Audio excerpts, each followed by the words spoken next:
Welcome to Mystic Realms Recap. Please like, share, and subscribe. Enjoy today's episode. Arriving at the third node site, Shiro scanned the ground below her to map out the layers. This dash. However, before she could finish what she was going to say, she felt danger from four sides and quickly entered the rift the moment she had the feeling. Boom.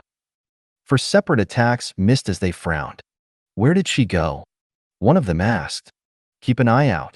Get the guys below to focus as well. We've already lost 8 nodes. Understood. 3 of the assailants replied in sync. Shiro, who had entered the rift earlier, was hiding near a cement column. Seems like our actions were noticed. Not too surprising, but I don't like people sneak attacking me. Shiro thought with narrowed eyes.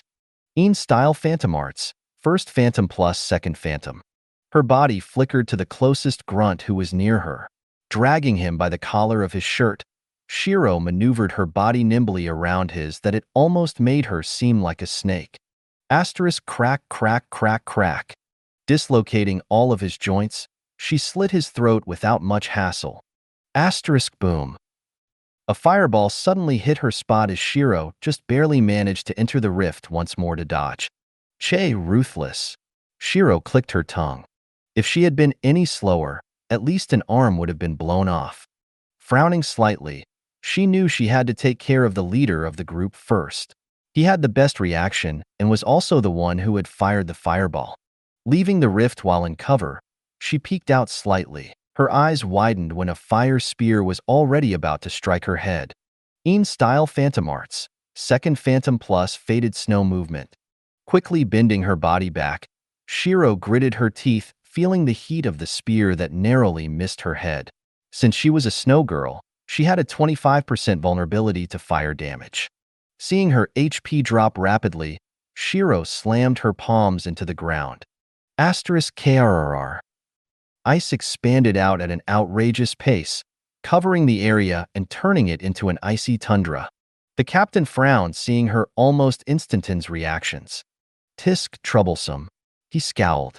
Flicking his wrist, fire columns lit up around the area and melted the ice. Choking from the heat, Shiro made a slightly painful face. Of course, I'm against a fire-type mage. She cursed.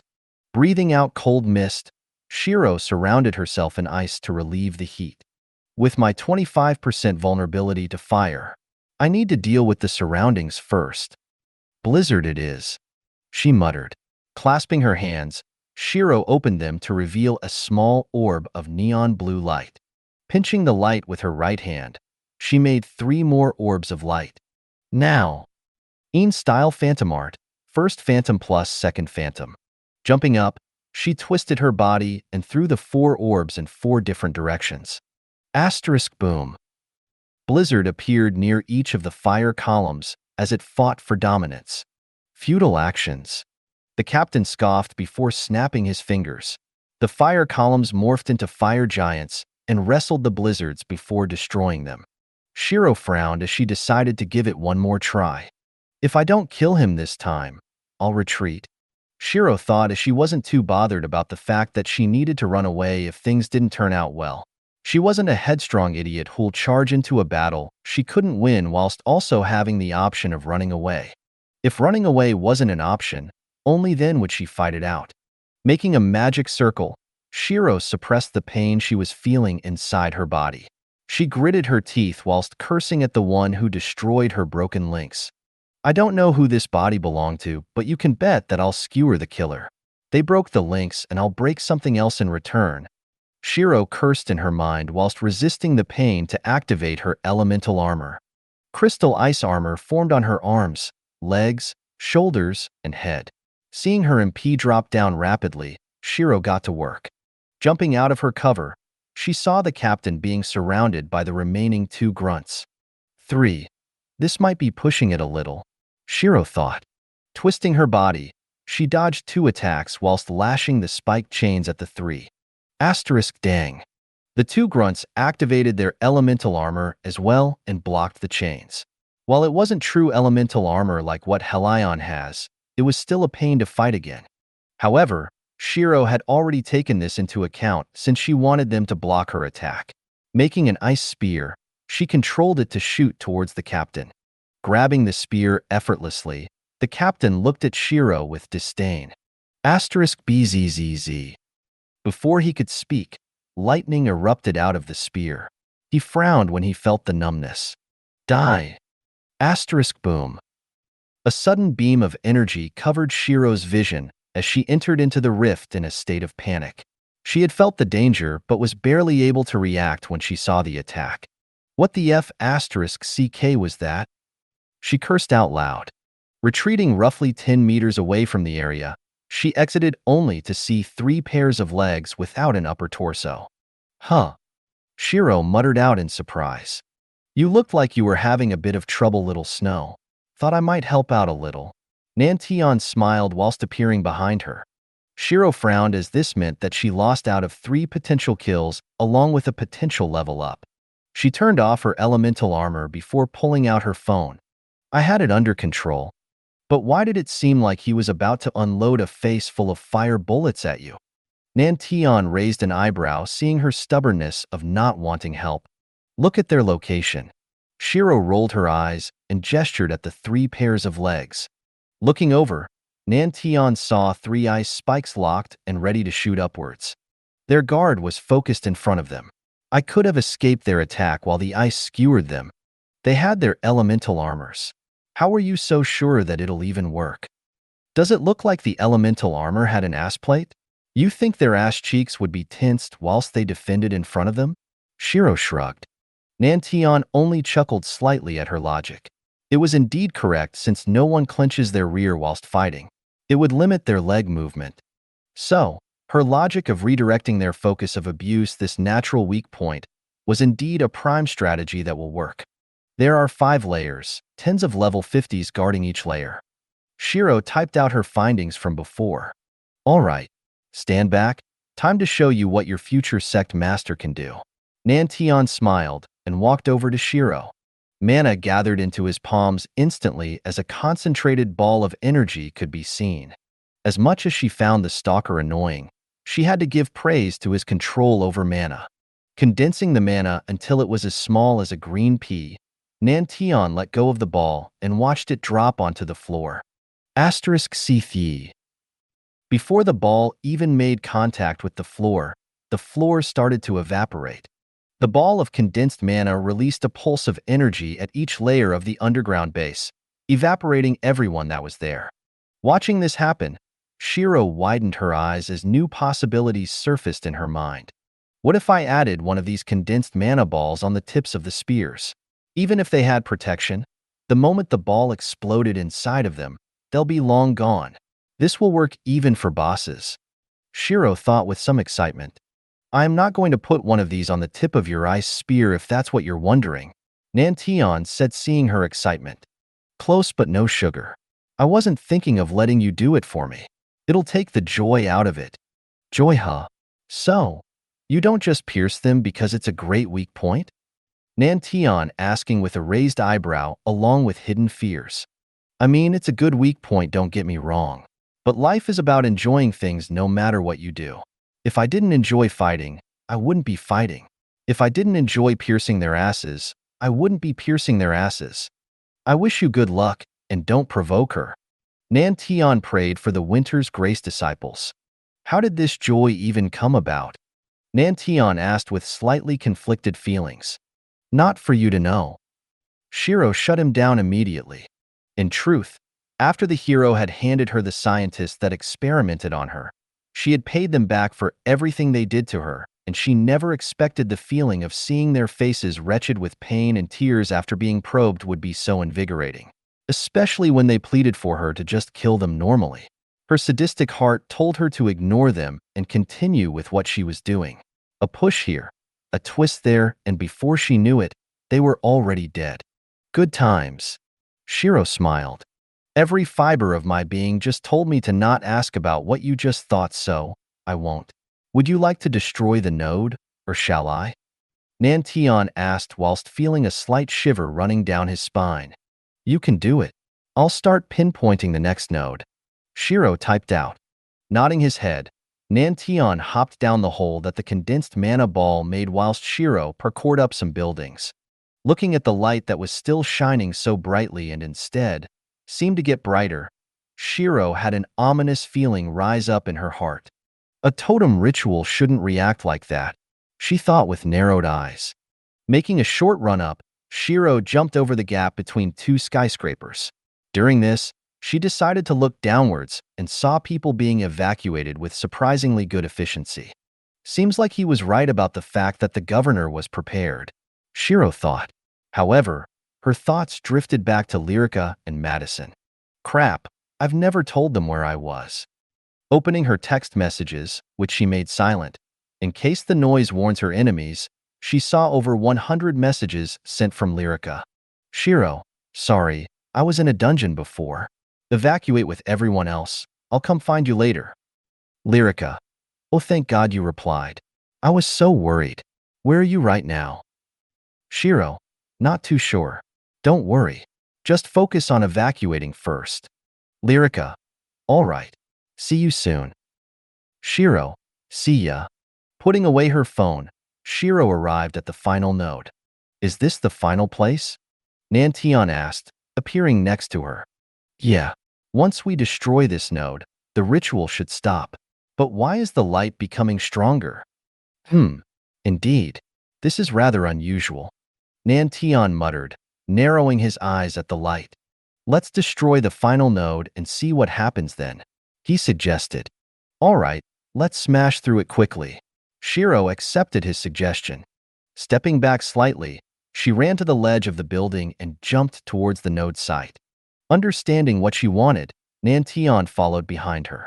Seeing that Nantian was behind her, Shiro continued her fall. What is she doing?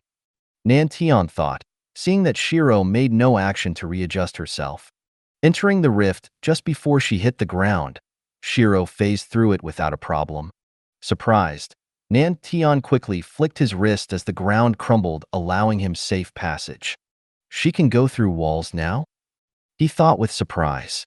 Meanwhile, Shiro, who was phasing through the floors, narrowed her eyes the moment she got to the floor where the final node was.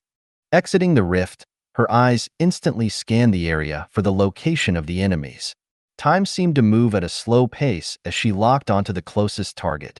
Making a nanotech dagger in an instant, she made sure that it was extremely thin whilst also being sharp. When she appeared, her target had tilted his head upwards to look at the disturbance. Little did he know, it just made Shiro's job easier. Slashing her dagger, it cut through the side of his mouth, through the neck, and severed his left arm. Landing on her feet, she grabbed the man's corpse and used it to defend against an incoming attack. Since she made the dagger as quickly as she could, not only did they not see the dagger, but the dagger also broke with one attack. She was about to make an ice weapon when she stopped. Looking at the remaining enemies being erased by a beam of energy, Shiro dropped the corpse in her hands onto the ground. Party pooper. Well, maybe, but they were about to fire everything they had at you. Nantian shrugged. Shiro only rolled her eyes before walking over to the node. Destroying it with ease, they jumped out of the underground base. However, what she saw only made her frown. Seems like the totem is a little different than we had thought. How strange. Nantian said, voicing out Shiro's thoughts. This is too strange. The totem should be destroyed. Why is it stronger than before? Shiro thought with a frown. Let's get back to Hwan first. We'll check out the readings and see what's happening. Nantian said seriously. Shiro could no longer hear the playfulness in his voice and knew things were going south. A single shadow could be seen flickering towards the tallest skyscraper. Due to Nantian's incredible speed, he was next to Hwan Airway before Shiro could even get to the first building. No wonder he's always there when I'm back at the dorm. He can just spot me and almost teleport over to the dorm, Shiro thought whilst vaulting over a few barriers. After a few minutes, she was back next to both Nantian and Hwan Air. So what's the situation like? No idea. What? Shiro thought hearing Nantian's reply. Hwan Air, would you mind explaining to Little Snow? Sure. Basically, Miss Shiro, the graph of the current mana movement is abnormal. For a totem, the mana direction should normally be outgoing. However, currently, The mana is rushing in multiple directions, with the main direction being towards the center of this entire ritual. Hwan Air explained, showing Shiro the graph. Hand it to me. Shiro typed out as Hwan Air nodded and handed Shiro her laptop. Looking at the live graph of New York, Shiro frowned for a moment as countless simulations ran through her head. With all my knowledge about rituals from my world, I should be able to simulate a rough estimate of what is happening right now. Shiro thought as she looked at the screen. Tapping away at the keyboard, Shiro started to manually change the values of the current simulation. By changing these values, she'll be able to change the simulation. Wait, those AR dash. Hwan Air. Let little Snow do her thing.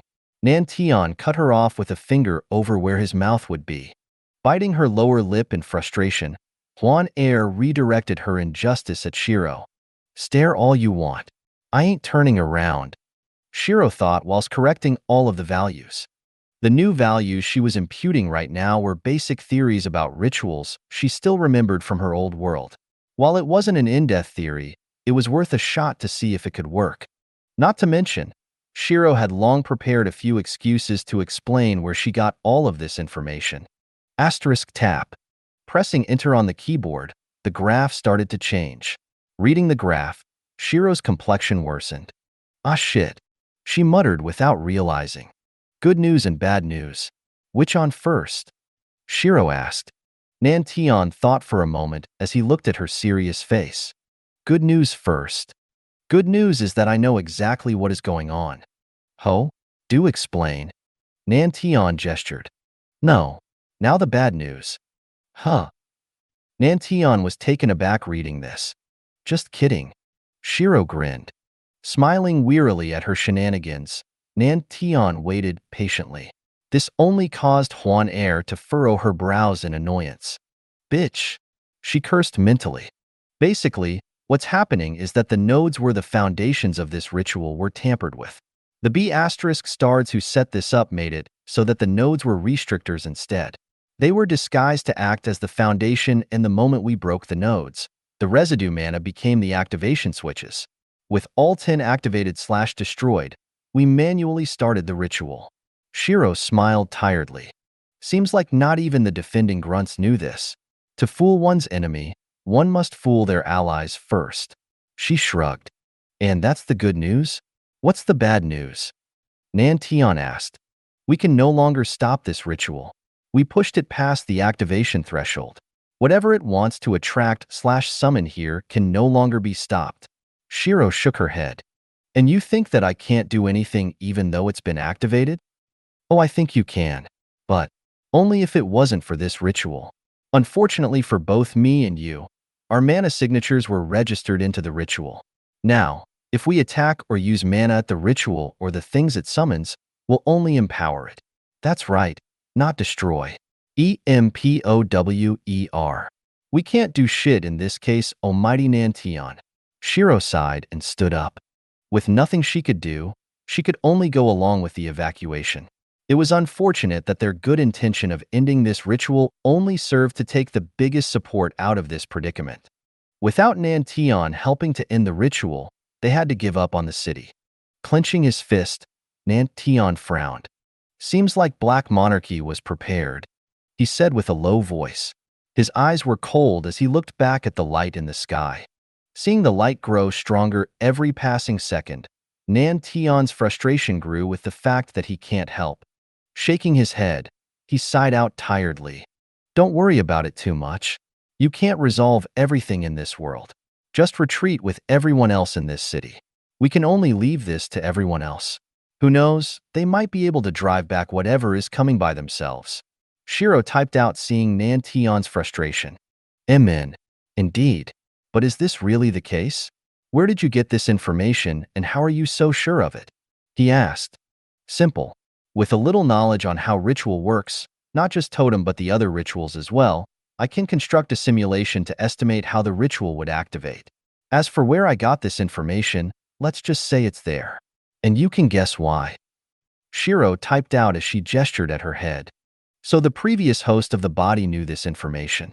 That probably explains why she knew about this. Nantion concluded, seeing her gesture. Heis. Troublesome. Nantion said with a shake of his head. But this isn't like any totem ritual that I know of. Obviously not.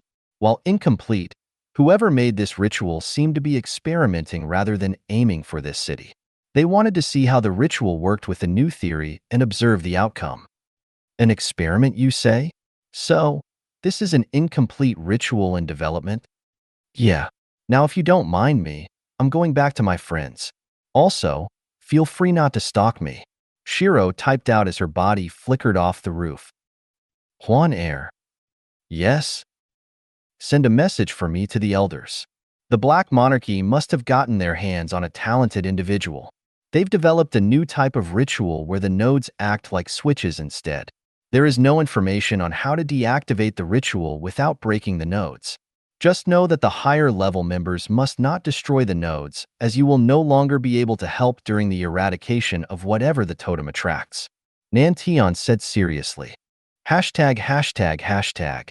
Shiro, I'm coming to look for you now. Where are you? Lyrica, we're at Evacuation Bay 7. People are getting into the train. You should come quickly. Shiro, all right. I'm coming over now. Turning on maps, Shiro searched for Evacuation Bay 7. That's quite a distance, Shiro thought. Shrugging her shoulders, Shiro dashed towards the location. After a few minutes of constant running at her full speed with both the second phantom and faded snow movement, Shiro could see light in the sky reach its peak. Turning the corner, she could see the mass of people still in the process of evacuation. Looking around, she was able to spot a few elves and black-haired people, but not who she was looking for. Shiro, I'm here. Where are you? Lyrica, we're further in. We wanted to wait outside, but the patrol seemed adamant about us not going back. So we can only proceed onwards. Shiro, got it. Keep going. I'll catch up eventually. Lyrica, see you soon. Storing away her phone, Shiro pulled her mask and hood up. Style Phantom Arts. First Phantom Plus, Second Phantom Plus, Faded Snow Movement. Her body flickered forward as no one noticed her. Scanning everything that she could see, Shiro exerted her visual capabilities to the max in order to find Lyrica and Madison within the crowd of evacuating citizens. During this, she was even able to spot Helion, Aram, Liam, and Sylvia. Seems like they'll be moving to the next city as well. Maybe I'll be able to try to recruit Sylvia to the party in the next city, Shiro thought. Dashing further through the crowd, Shiro was finally able to spot Lyrica and Madison in the crowd. You think Shiro will be able to catch up? Madison asked, occasionally looking back. Yeah, she'll be here at any moment. Lyrica nodded. You called? Shiro grinned as she appeared in front of them. Gah! Can't you show up normally? Madison shouted out as she almost had a heart attack. So you're suggesting a superhero landing? Which one is better? Superhero landing, or me just being next to you? Shiro asked as she pulled down her mask and hood. Never mind, you're right. Also, when did you bleach your hair? Madison asked. Lyrica, on the other hand, was widening her eyes to imprint Shiro's image into her mind. I didn't bleach it. My star-up did. Shiro smiled. So, kind of like my class-up? Madison said. Shiro only narrowed her eyes, slightly being reminded that Madison received a mature body figure after classing up for the first time, while she only gained a few nanometers in height. Feeling a chill that ran through her spine, Madison paled slightly as she remembered how Shiro would act when they brought up the topic of her class up. So, what do you think would happen when you class up the second time? Madison asked to divert the topic. No idea. Hopefully, I can fix my throat. Since class UPS can change the physic, it should be able to fix my throat as well. Shiro shrugged. Oh my god. Shiro with a voice. Lyrica thought with widened eyes. Hashtag, hashtag, hashtag. Lyrica, come to me, darling. Shiro said with a gentle gesture of her finger, her voice soft and mesmerizing. Ah, but Shiro, we can't. Lyrica replied with a slight pant to her voice. Who decided we can't? With strength, you determine the rules. Tell me what I can't do. Shiro grinned. With a powerful pull of her hand, Lyrica's body was brought next to hers. Ah! Lyrica cried out in surprise. Why are you surprised? Shiro asked as she leaned in closer to her body. Her cold fingers ran down Lyrica's back, undressing her in the process.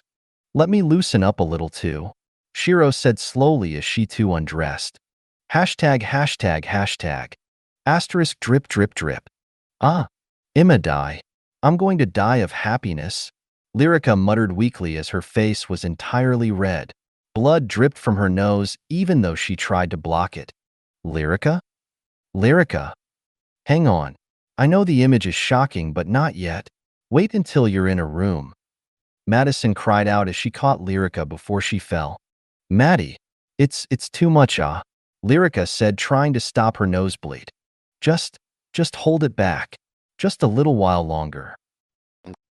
Shiro, who was watching this, only had one thought. The F***CK? Looking at Madison, who was helping Lyrica with cooling her down, Shiro only raised an eyebrow. There wasn't much she could do since Madison was currently helping her.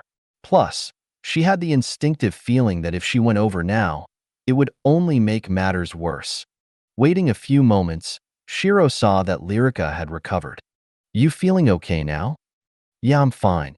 Just promise me that you'll try to fix your voice as soon as possible, okay? Lyrica said with eagerness. That was my plan. Shiro nodded. Her not having the ability to speak was rather annoying since she had to type everything out. Even with her fast typing speed, it was still annoying. Plus, they had to read the text as well. Asterisk boom. The moment they entered the train, they saw the light explode into a giant portal. Two claws gripped the edge of the portal before ripping it wider. Asterisk roar. Its roar echoed through the entire city. Within the portal, they could see countless pairs of eyes, showing the number of monsters inside. However, the moment Shiro heard the roar, her body seemed to have shut down as she collapsed face first into the train seat. Shiro. Both Lyrica and Madison cried out in a panic as they picked her up and turned her over. Sitting her properly, they were shocked to see her expression rotate from a blank face to her normal face. Shiro? Lyrica said as she shook her shoulder a few times. Recovering from her state, Shiro typed on her phone. Yes, sorry. Body shut down from fatigue. Shiro smiled apologetically. Fatigue? I leveled up from 35 to 37 in one go. Now imagine how many dungeon runs I had to do. Shiro lied as to divert their attention. Looking at her tag, they realized that she was indeed level 37. Holy crap. You should rest more. Madison said as Shiro nodded. I was a little too excited at the level up, so I got careless. She smiled. However, she knew the truth. The moment the monster had roared, it had tried to make her submit to it. TSK, annoying prick. She thought. If it wasn't for the fact that her mental resistance was strong, she didn't know what would have happened. Watching the scenery fly past the train window, Shiro could still see the hulking body of the beast that was summoned by the abnormal portal. Lyrica and Madison were talking while Shiro decided to update her status since she was level 37. She still had 500 free points to allocate due to the fact that she leveled up twice, and each level now gave her 250 points. Name, Shiro. Race, Snow Girl, evolution criteria yet to be met. Title, Shadow Empress, beginner monster, 7 out of 10 humans killed, fratricide. Level, 37. Class, Snow Girl, Snowmancer. HP, 106, 800/106, 800. MP, 155, 000/155, 000. STR, 560-660 plus 110. VIT, 660-760 plus 95. INT, 900-1000 plus 240.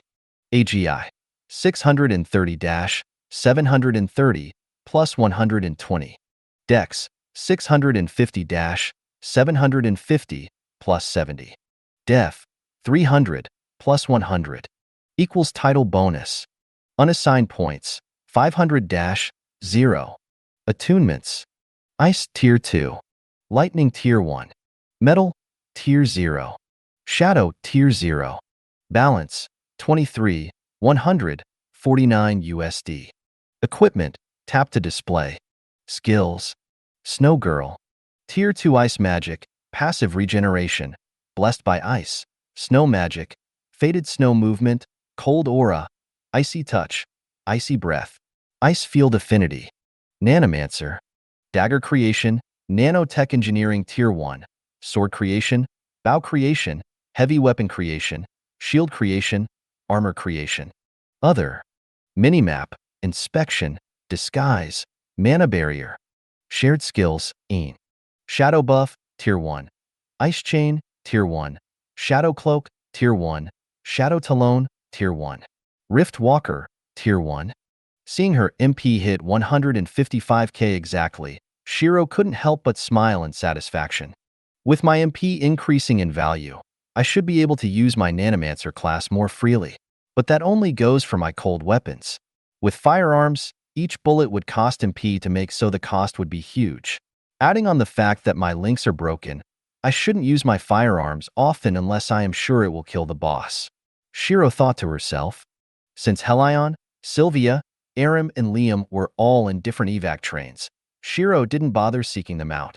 Shiro, do you know that the city we're going to now is much more developed than New York? Though I'm a little worried since that means everything would be higher leveled. With us only being in the 30s, do you think we'll be okay? Lyrica asked as she was a little nervous about the new city.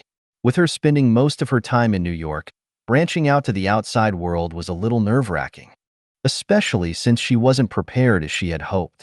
With the totem and the sudden evacuation of the citizens, she wasn't able to level up to 50 before leaving. Don't worry too much about it. New areas mean new chances at development. Plus, with us three, we should be able to challenge higher level dungeons since we work well together. Especially with me being level 37. You two could work together in higher level dungeons to level up faster. Shiro replied. True. But with you at level 37, there really isn't any sense of danger for us. Sure, we're improving fast, but the life and death experience isn't there. Lyrica said, bringing up a point that was bothering her. Right. If we push ourselves to the limit without the failsafe know as Little Miss Shiro, we'll become more careful and not as brash. Madison chipped in. While Shiro's help was greatly appreciated, they would unconsciously harbor the thought that Shiro will help them. Moreover, every time they take their eye off her, she would have leveled up again. They do have a point. When I reincarnated, I was still working with the mindset that I was number one in the world. But that is dangerous and put me in harm a few times. Perhaps I should work on my technical skills, along with leveling littling up while I wait for them. And then what do you suggest? From what I've read, the new city we're going to is called Kairosa, a new city that wasn't on the old Earth map. The level range is around 40 to 60. Kairosa was a city that was near the coast.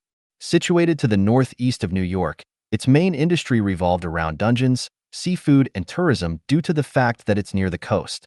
The monsters that they capture in the sea give them a wide range of temporary buffs that assist them when they're entering dungeons. Compared to New York, the dungeons in Kairosa held more diversity. There were several new types of dungeons, but the most commonly seen new addition was a type of dungeon known as a hybrid. The hybrid dungeons are called such since they consist of both fighting and puzzle solving. While generally being more time-consuming when compared to normal dungeons, the hybrid dungeon grants a little more EXP due to the puzzles that are present in the dungeons. I heard that the dungeons in Kairosa feature underwater combat as well. Apparently, the returns of underwater dungeons were a lot higher since the rewards and the dangers were proportionate. Madison said, that doesn't sound very fun. Not only would you need to make sure you have ways to replenish oxygen, but you also have to try work around the environment. With the dungeons being submerged in water, you won't be able to move as well as you would do on land.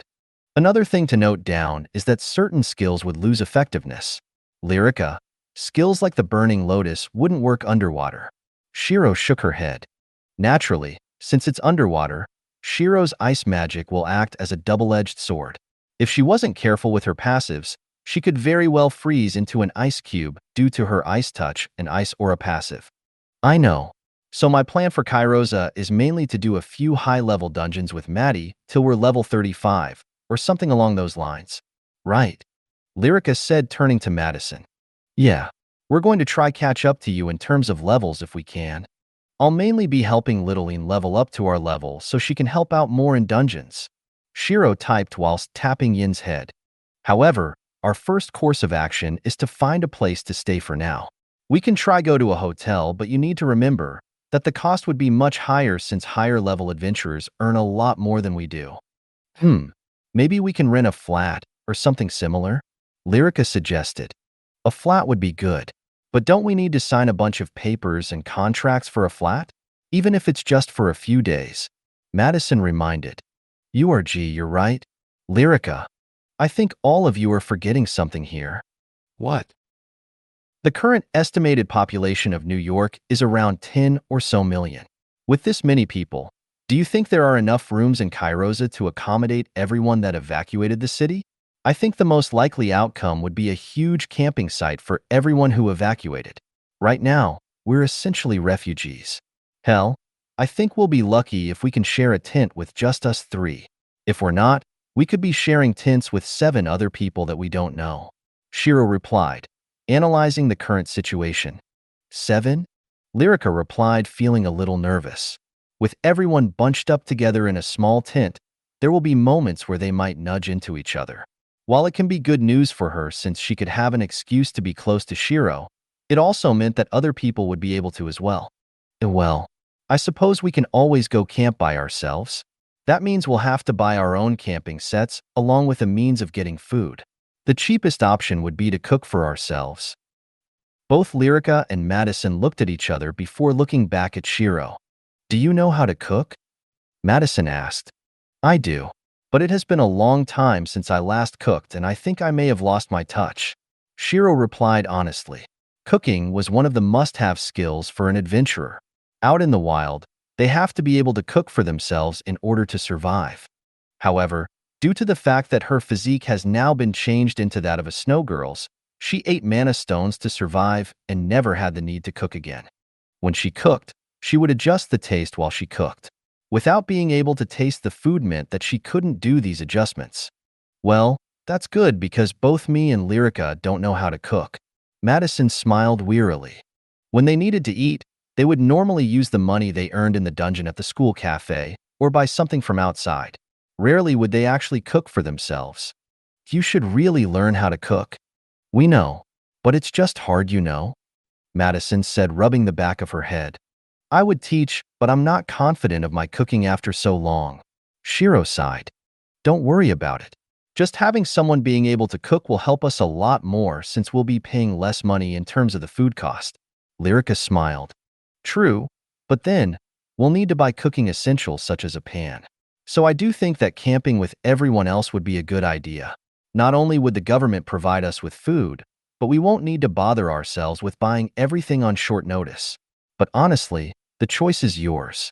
I don't mind either. What do you think about this, Maddie? Amen? I think we should camp under the government for now. See how it's like before moving. All right. Lyrica nodded. Since we've all come to an agreement, you should look at the map of Kairosa and study the city. We'll be staying here for a while after all. Shiro smiled before looking at the map app on her phone. The general outline of Kairosa consisted of 3 main sections: the high-end adventurers, the average wealth, and finally, the poor, or also known as the slums. Near the center of the city is where the rich live. Not only is the place filled with dungeons that are pretty high level, but the market there was also developed. With a good market, it means finding more helpful items that one would need. Naturally, there were mansions that were near the coastline, but the majority of the rich lived at the center. Next was the average wealth. They lived further away from the center of the city, with most of their residents gathered near the docks and coast. Shiro estimated that this was due to jobs that require them to go out to sea. The city does have a huge fishing industry after all. Plus, I believe that the monsters out at sea attack the boats, so they'll need to hire adventurers to help protect them. It's a mandatory service. She thought and searched for where the slums are. The slums were towards the south of the entire city. It occupied only a small area of the entire city, but she knew it was going to expand. With all of the refugees from New York entering the city, the slums would most likely be the first stop. With Kairosa being to the northeast of New York, it would be safe to assume that the first stop is the slums as it is the closest location to them. Not to mention, it is where the refugees would least disturb the people that live in Kairosa. Due to this, Shiro wanted to make sure she had a good understanding of the place. Glancing around for a moment, Shiro made sure that no one was looking her way and inserted a few nanobots into her phone.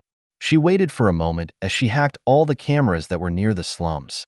Closing one of her eyes, she could see the rough layout of the area. Further north are all the facilities such as a blacksmith and guild. In the slums, it's mostly just decrepit buildings and smuggling routes. I'll need to mark out areas where I should warn both Lyrica and Madison to not visit. Shiro thought. Oh, could this be the black market? Narrowing her eyes, Shiro frowned when she realized that she wasn't able to find a camera that she could hack near the black market. Seems like I'll have to visit the place in person, though I'll have to level up a little more first. If I enter as a weak level 37, they'll try take advantage of me. Retracting the nanobots, Shiro shook her head before looking at the current map of the world. Right now, she could see resemblances of the old Earth map on the current map. The different continents were now closer to each other, even joined together in some situations. However, the biggest point to notice was the fact that the old Earth was equal to an archipelago in the new world. The front lines seem to be further north where they're trying to expand their territory whilst also fending off the monsters. They haven't expanded much in terms of the other directions since they want to develop the northern area first. So should I ever need to go into hiding, the north would be an obvious no-go. Probably the east or the south. Shiro mused to herself. During the time she was on her phone, the city of Kairosa was within view. Looking at the huge skyscrapers along with the huge boats that were docked near the coast, Shiro couldn't help but feel a little excited. Getting off the train, Shiro could see the other evac trains stopping by the other gates. Please follow the person in front of you in an orderly line. We'll be heading to campsite 10. Someone shouted out. Shiro, you're right. Seems like we are camping in a huge area with the rest of the refugees. Lyrica said, hearing the announcement. Not too surprising, I suppose. But how many campsites and tents do you think they have? Are there enough? Madison wondered. The city was big, very big, but she wasn't sure if there was enough room for everyone who had evacuated. Even if there isn't, there's the option of going underground as well. By building bases underground, they'll be able to accommodate more people in the shelter. Underground? URG, it's definitely going to be stuffy and damp, Lyrica complained. Well, at least it's better than being hot. I won't be able to stand the heat, Shiro replied. Even before she was a snow girl, she hated the heat. With the heat, even if she took everything off, she would still be hot. But with cold, she could just put more clothes on to keep warm. Shiro can't stand the heat, sweaty. Before Lyrica could imagine the scene, Madison quickly knocked her on the head. Stop. You know what happened last time. All right, sorry.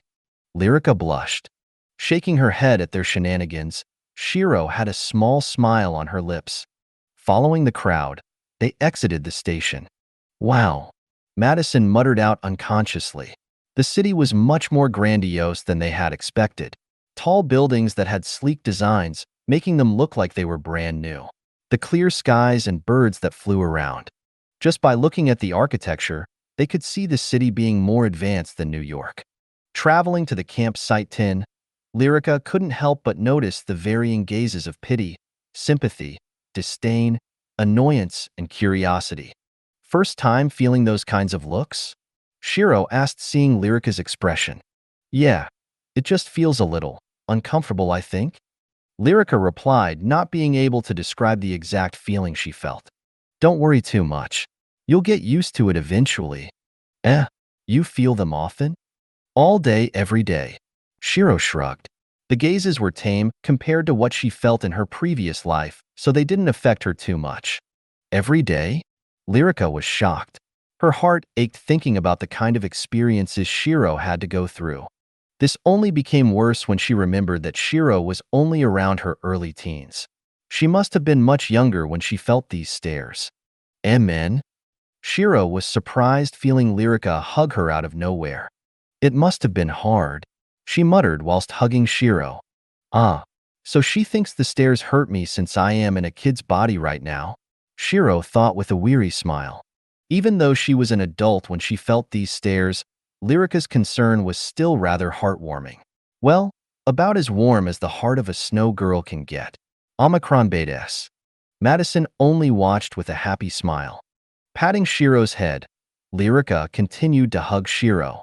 It's been more than 10 minutes now, you know? Shiro typed out as Lyrica was still hugging her. Air. It was meant to comfort you at first, but you're so huggable. Lyrica replied with a blush. Since Shiro's body was small, it was like she was holding a huge plush toy.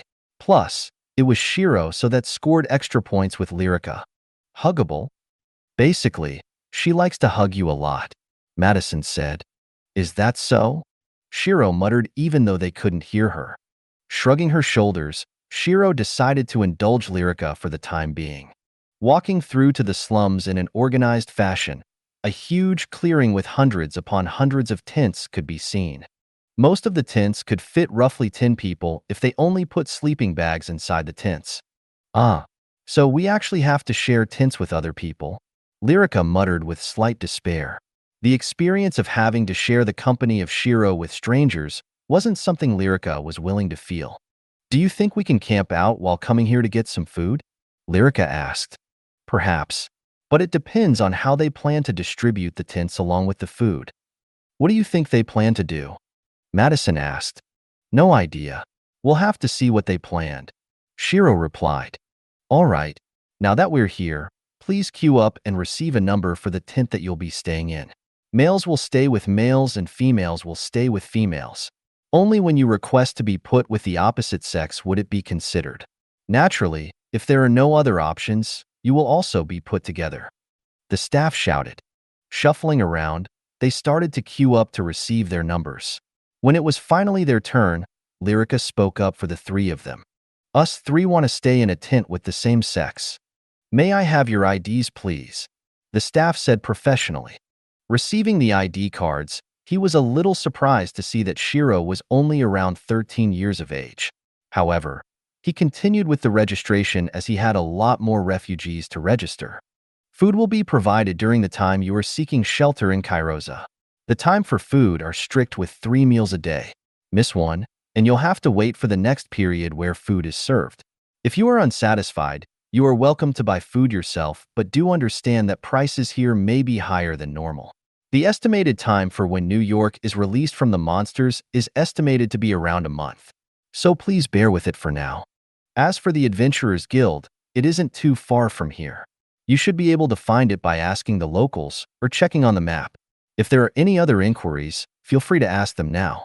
If questions are raised later, you can seek out one of our staff that would roam the campsite to make sure everything is in order. The staff explained as Lyrica nodded. We don't have any questions for now. So where is the tent that we're going to be staying in? She asked. Your tent is in Area M number 1893. If you don't know where it is, please consult with a member of staff and they'll lead you to the tent. He smiled and handed back their ID cards. Thank you. Taking the ID cards, the trio walked away. Area M? Lyrica muttered as she looked at the signs that were put up around the camping site. Spotting a huge M that was painted onto a sign, they made their way to the area. On their way there, they saw quite a few families with downcast expressions. What do you think happened to them? Madison asked. Well, considering the fact that they're a family with children, they most likely had to leave their homes. No one would feel good about abandoning their house after working hard to buy one. But isn't this temporary? They'll be able to go back to New York in roughly a month's time. Lyrica reminded. Yes, but as much as they want to look at the bright side, they have to prepare themselves in case the bad outcome is what happens. If they just think that everything is going to be okay, they won't be prepared when everything is not okay. But isn't that a little pessimistic? Lyrica asked. That's called being realistic. By not hoping on some random miracle to happen to you, you'll get a lot further in life. Shiro replied. Plus, if you keep a negative mindset, surprises and miracles feel much better. That was the same mindset she had when she was experimented on. She never held hope as it would have broken her mind faster. Day by day of hoping would wear her down quicker compared to when she would think in a negative light. Isn't that the same as giving up? Madison said with a slight frown. Who said you had to give up? I can think both negatively and give 120% of my efforts. Shiro replied with a slight tilt of her head. Just because she thought negatively doesn't mean she should give up as well. Well, not everyone can be like that, Shiro. Morale plays a huge part in this, and if people are always thinking negatively, their morale would be low, thus limiting their potential. Madison explained. I suppose that is true. Shiro agreed since she too knew that she was a kind of anomaly. After the experiments, her mental state isn't exactly the most normal. Arriving at the tent, they double-checked to make sure that it was indeed their tent. Welp, let's hope we're put together with kind people. Lyrica forced a smile. Opening the tent, they were greeted by what seemed to be 3 families. A total of 3 mothers and 4 children. The parents were seated near the center of the tent while the children were playing in a corner. When the trio entered the tent, they looked at each other in a short moment of awkwardness. Hi, we're going to be sharing this tent with you. My name is Shiro, nice to meet you. Shiro typed out as she tried to break the silence. My name is Lyrica, nice to meet you. Madison, nice to meet you. Seeing that the 3 girls introduced themselves, the woman decided that they should too. Sorry about the awkward pause. My name is Ava, and these 2 are my daughters. The youngest one is Sophie and the eldest is Ruby. Ava smiled as she pulled her daughters over. Her daughters both have brown hair. The youngest had it straightened out while Ruby had hers tied into a ponytail. Ava, on the other hand, had blonde hair that was straightened out as well. Looking at Sophie and Ruby, Shiro estimated their age to be around 8 and 14. Say hi, you two. She smiled as gestured for her daughters to greet the trio. Hi. They both muttered quietly. Smiling wearily, Ava apologized with her gaze. My name is Christy. My daughter is called Ya, and she's 10 this year. Christy had short brown hair, while Ya had black hair with streaks of blue. The final woman was an Asian woman with black hair, tied into a bun. My name is Yumi. Pleased to meet you. My daughter is called Kine. Yumi bowed slightly. Her voice had a Japanese accent to it, while being paired with slightly broken English. Hello. Kine whispered before hiding behind Yumi. With everyone introducing themselves, they started to talk a little about what they were doing before evacuating the city. Well, I just worked as a cafe waitress while my husband worked as an adventurer. With the evacuation, he is now staying with the guys over at their tent. I stopped leveling up in dungeons a while back since fighting every day wasn't the life for me. I like working a simple job, not as dangerous. Ava said. Right. I was working as a receptionist at the Alchemist Guild. Working jobs like that is much more peaceful. Plus, you'll need to fight every day to provide a stable income for the family. Too risky. But what can we do? They are guys after all. Christy shrugged her shoulders slightly. My occupation was working as a branch manager for a Japanese restaurant. Yumi said simply. She wasn't able to say as much as the other 2, but it was enough for now. What about you 3? From the looks of it, you 3 are students. Ava asked. We're all students working towards being adventurers. Lyrica replied. Even the young lady there? Christy asked, gesturing to Shiro. Yes. I am currently working towards being a high-ranked adventurer. Why doesn't she speak? Also, isn't it hot for you to be keeping the mask and hood up? Ava asked, feeling strange as to why Shiro was typing on her phone rather than talk. About that. You see, Shiro is mute, so she can only type on her phone to communicate. Lyrica replied. Mute? So Miss Shiro cannot speak? How unfortunate. Yumi sighed. Pulling down her mask and hood, Shiro revealed her appearance. The only reason she kept it on was because she got used to it and forgot she had it on. Oh wow. The 3 mothers muttered in surprise, seeing how beautiful Shiro was. Especially Yumi. She would be a great attraction to the restaurant if she worked there. Mommy, why does she have white hair? Sophie asked her mother with curiosity. Not only that, the other children were mesmerized by how beautiful Shiro was. Seeing their gaze on Shiro, Lyrica was hissing them away like a cat in her mind. What a beautiful child. Ava couldn't help but praise seeing Shiro. Thank you. Shiro smiled. What a shame. If you weren't mute, then the voice might be beautiful as well. Christy followed up, not holding back on the praise as well. How old are you this year? I am not sure since I had lost my memories upon arriving in New York. But by their estimate, I should be around 13 this year. Oh gosh. Amnesia. How unfortunate. Ava sighed. Talking with the three for a little longer, they got to know each other a little more and became closer to one another. The four children were intrigued by Shiro since she was a little older than them. They took her as a role model, to which Madison could only pray that they didn't ask Shiro to teach them how to fight. One ass-destroying princess was more than enough for this word. They didn't need four more. The sun started to set as the time for dinner approached. I think we have to head to the central tent to get food, Ava said while she looked at the time. We can go and ask one of the staff walking around, just in case we get it wrong, Christy replied, peeking out of their tent. Or we can cook for ourselves. I have tools with me, Yumi said, pulling out a wok. We could cook, but I don't think we have the space to cook. There are tents not too far from us, and I think it may disturb them. Indeed. Yumi nodded and stored her wok away. I suggest we should get the government food. It's free anyways. Shiro shrugged, which caused them to laugh lightly. Indeed. We should take what we can, ha ha ha. Ava laughed. Yes. Same goes with the market. We haggle the prices down. Christy nodded. We should go queue up for food, or other people will take it ahead of us. Yumi noted. You think they'll allow us to take the food back to the tent for the kids? The chances of losing sight of the kids in a huge crowd are high. I could look after them if you want, Shiro suggested. She could also take this chance to eat a few mana stones while they were away. That would be a huge help. Ava smiled. Right then, ladies. Let's go get some food back for the kiddos. Christy grinned and stood up. Lyrica, Madison, keep an eye on what they have. Take a few pictures of the menu and send it my way. I'll ask the kids what they want when you go get the food, Shiro suggested. All right. As the five of them left the tent to get the food, Shiro was sitting with the four kids. Can I touch your hair? Sophie asked shyly. Ruby, Lia, and Kane nodded, as well as they were rather curious about Shiro's hair. Sure. Shiro smiled warmly. She had a slight soft spot for kids, as they were akin to little bundle of joys that were entertained by the simplest of things. Naturally, that was only if they were good. If they were acting up, Shiro would be the first one to run away from the scene. Sophie walked behind Shiro and touched her hair. It was cold and silky to the touch and was somewhat addictive.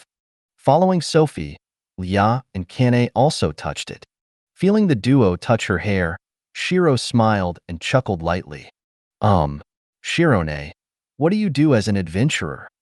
Kane asked while touching her hair. Well, I fight big monsters, earn money and level up with my friends. Shiro replied. Is it hard? Yes, but I worked very hard before, so now I have it easier. So if I worked hard now, do you think I'll be the same? Kane asked with passion in her eyes. Why not? Shiro thought with a smile. Yes, I think that you can be the same. But why do you want to fight monsters so much? Because Dad is happiest when he fights.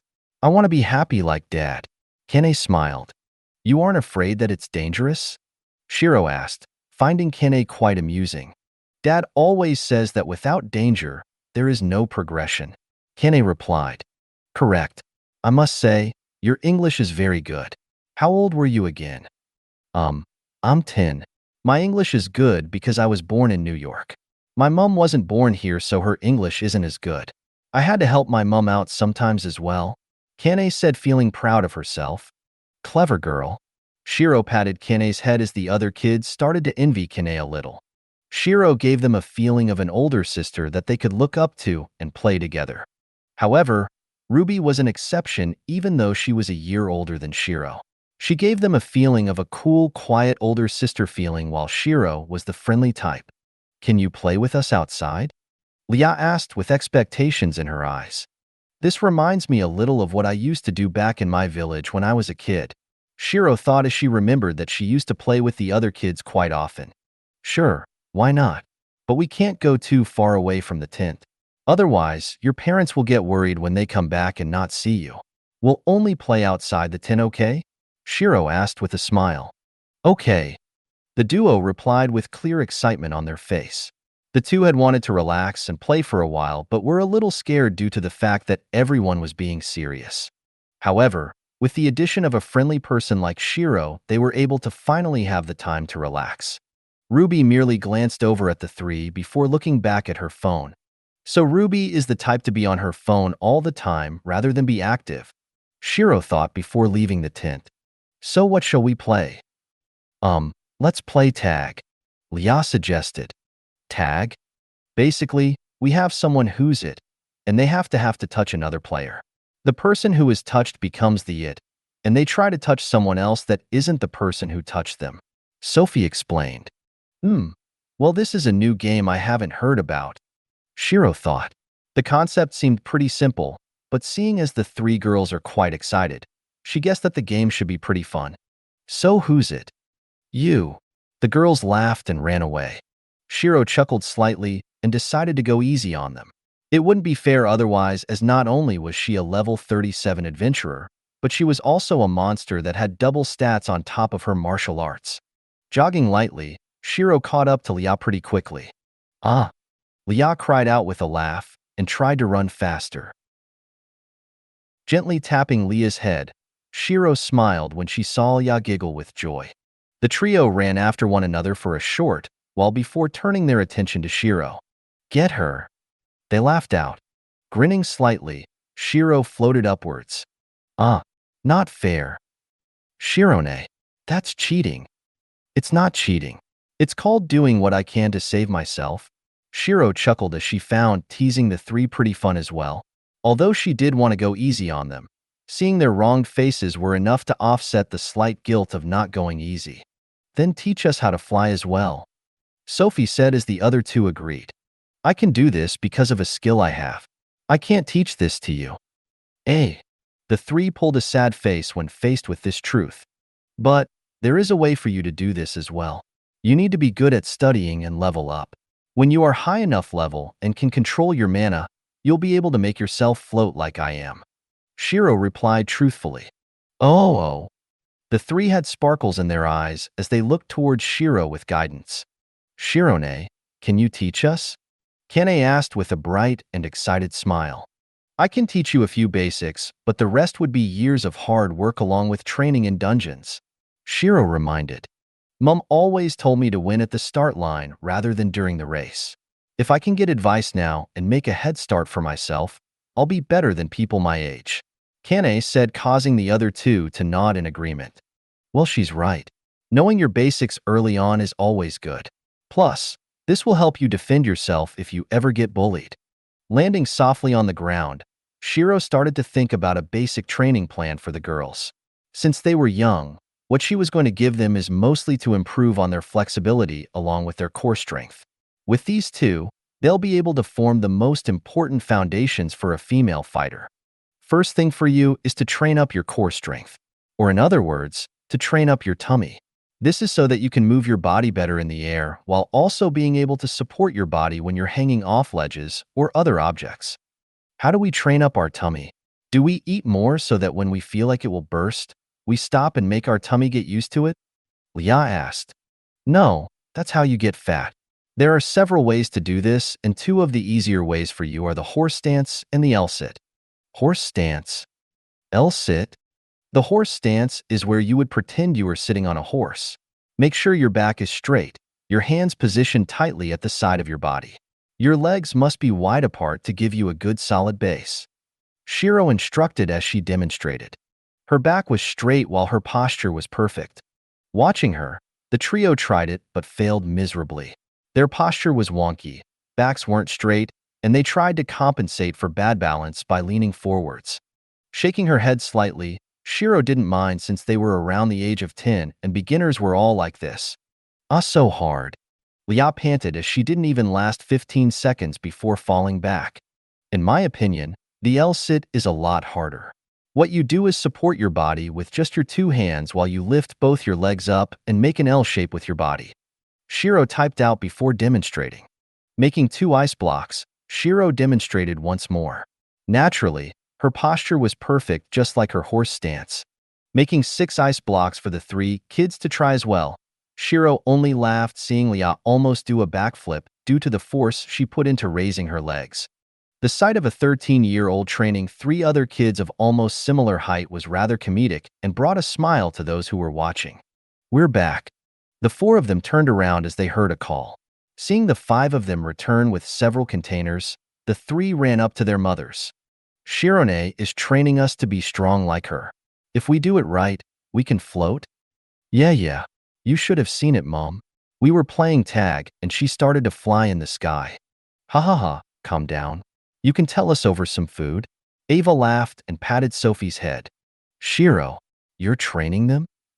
Lyrica asked with a raised eyebrow. One of her biggest fears for the world was for 3 more girls to abuse a certain weakness. "Yes, only on a few basic exercises to help them out in the future. I was going to teach them about exercises to retain/increase their flexibility, but you came back before I could show them." Shiro shrugged. "Also, since you didn't send me a picture, I assume there wasn't a choice as to what we can eat." "No, it mostly a little from every food group, and they give it in a huge pack of food. 1 pack per tent, enough to feed 10 people. And since we're near the coast, they have more than enough fish to go around." Lyrica replied. "Well, I suppose that does make things easier then." Shiro smiled before pausing for a second. In the time that she had been teaching the kids and enjoying time with them, she had forgotten to eat a mana stone while she had the chance.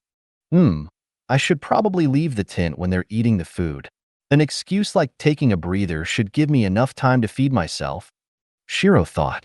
Setting the food down in the tent, they were rather surprised at how generous the government was. The food here couldn't feed 10 adults fully, but it was more than enough for 4 kids and 5 adults, excluding Shiro since she ate mana stones. Her plan was only for her to eat 1 or 2 items before stopping. They all sat down and started to chat. The kids were talking to their parents about the moments during tag along with what they thought about the training. Shiro took a moment to step outside the tent and quickly ate 3D ranked mana stones. During this, Een had popped her head out of the hood the moment she detected the D-ranked mana stones. "Ha ha ha, you little glutton. You appear the moment you smell food." Shiro laughed and handed Een the mana stones. Eating it with satisfaction, Een tucked her head back into the hood, coming out for food and going back in when she's full. Shiro thought with a shake of her head. Re-entering the tent, Lyrica had asked Shiro about her plans tomorrow. "I'm planning to gather some information about the city first before any dungeon activity," Shiro replied. By gathering information, she meant mapping out the entire slums area and scout around first. This would make it easier for her later when she decides to go visit the black market. If she needed to go to the black market, "I'm thinking of maybe joining a party to level up a bit first. See what it's like to be in a normal party, you know what I mean," Madison said as she knew how much of an anomaly Shiro was. "Me too. I'll join you, Maddie," Lyrica said as she too wanted to see what normal dungeons runs looked like. "So that's the plan. I'll go scout around. You two go do dungeons." "Yup." Ava, Christy, and Yumi only smiled seeing the 3 talk about their plans. Finalizing their plans, they shifted the sleeping bags around to make sure there was a decent amount of space for each of them before falling asleep. Waking up rather early in the morning, Shiro looked around to see that everyone was still asleep.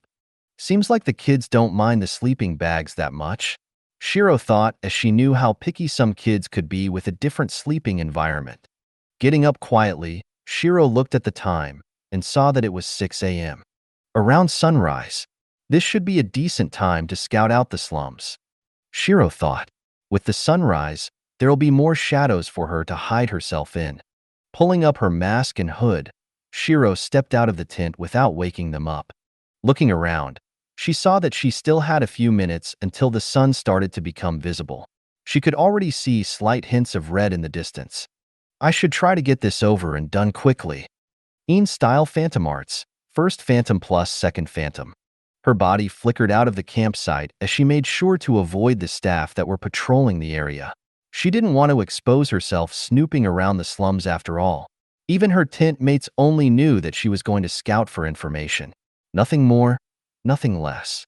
Landing on the side of a building, Shiro started to parkour up to the roof with ease. The first task I should do is figure out the territory the slumlords control. Once I do, I should be able to manipulate their conflict with each other to mask my movements. I also need to figure out how many slumlords there are. If there is only one, then things might get a little annoying, Shiro thought, jumping over the gaps between the buildings. Flipping her body over, she squeezed through the gaps of a few metal supports and didn't slow down. What she was doing right now was manually mapping out the slum area. Even though the digital maps gave her quite a bit of detail, it was still good to make sure of everything yourself. Digital information could be tampered with after all. It was still best to do the work yourself to make sure that there were no errors. After running around the slums area, she had a basic map of it in her mind. The slum wasn't too big, but it wasn't small either. So far from what I've seen, the slum seemed to be split amongst 3 slumlords. The subtle difference in how they lay out their parts of the slum and the abrupt change from one territory to another suggests that they're fighting one another for control, Shiro thought with narrowed eyes. Currently, she was hiding in the shadow of one of the taller buildings in the slum area. She knew that the slumlords must be high-level to have this much control in a relatively high-level city.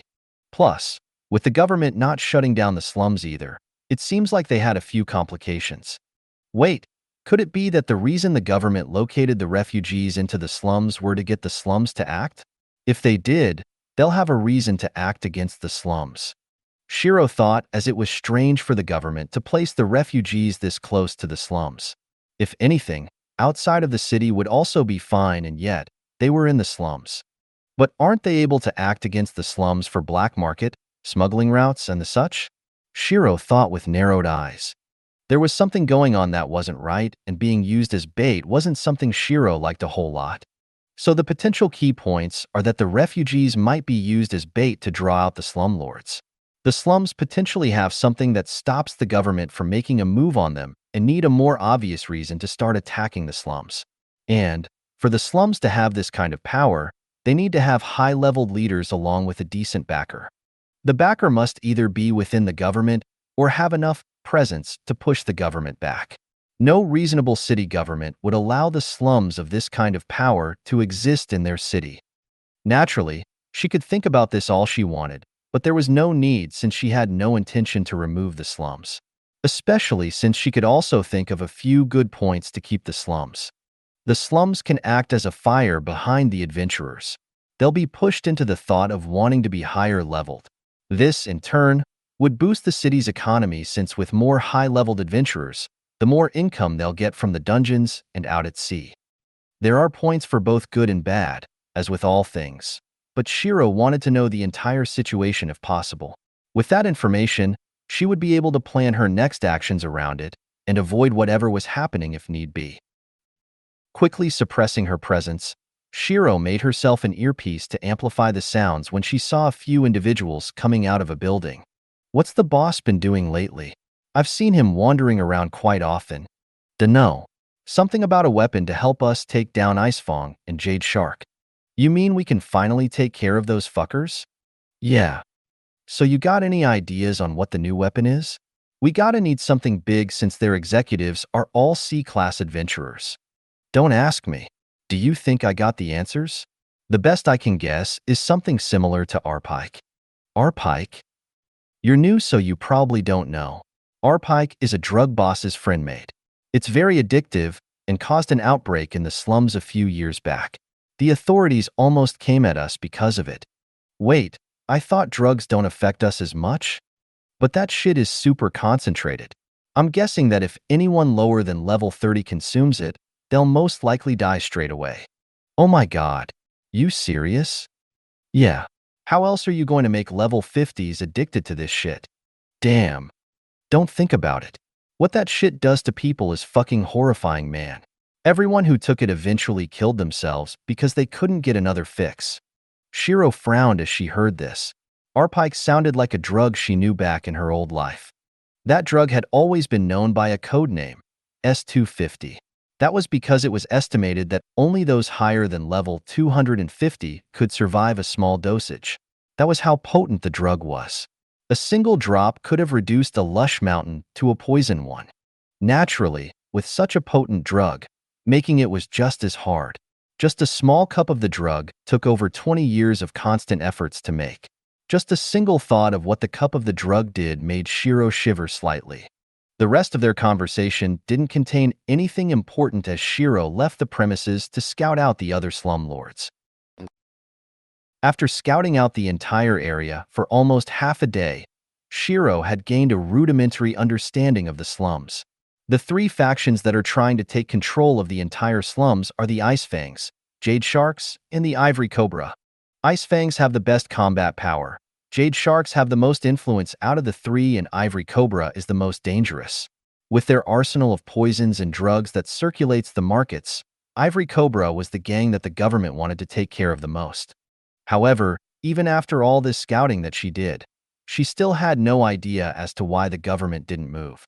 Seems like the government are using the refugees as a bait and a cover.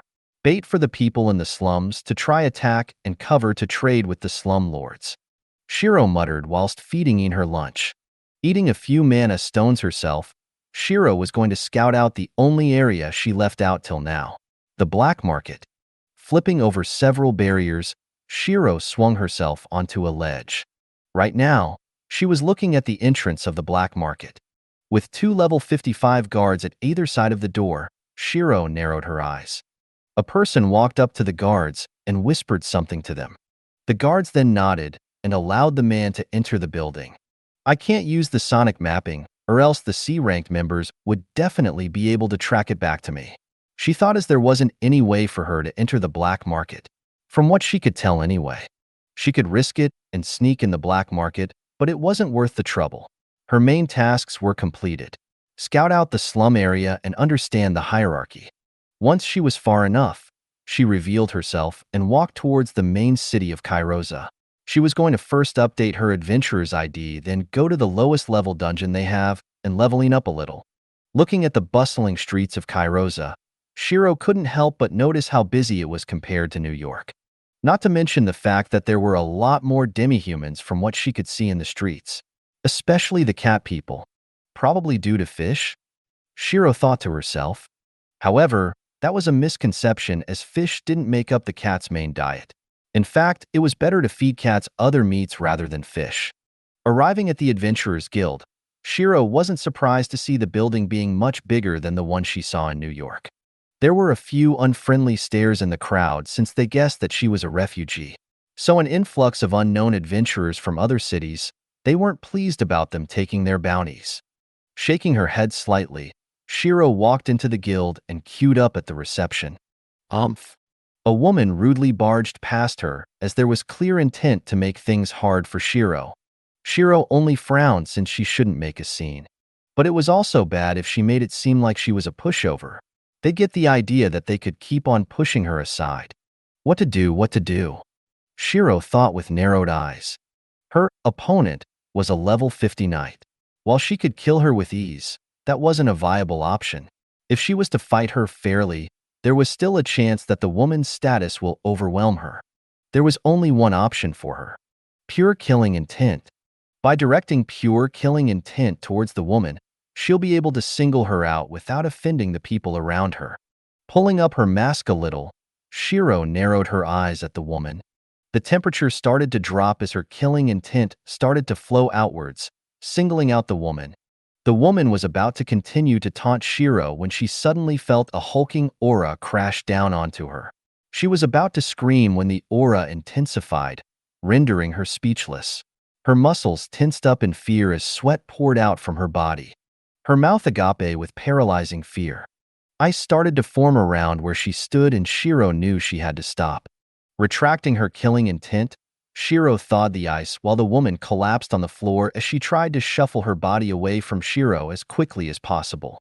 Ah. She wasn't able to form words as her fear had taken over her instincts.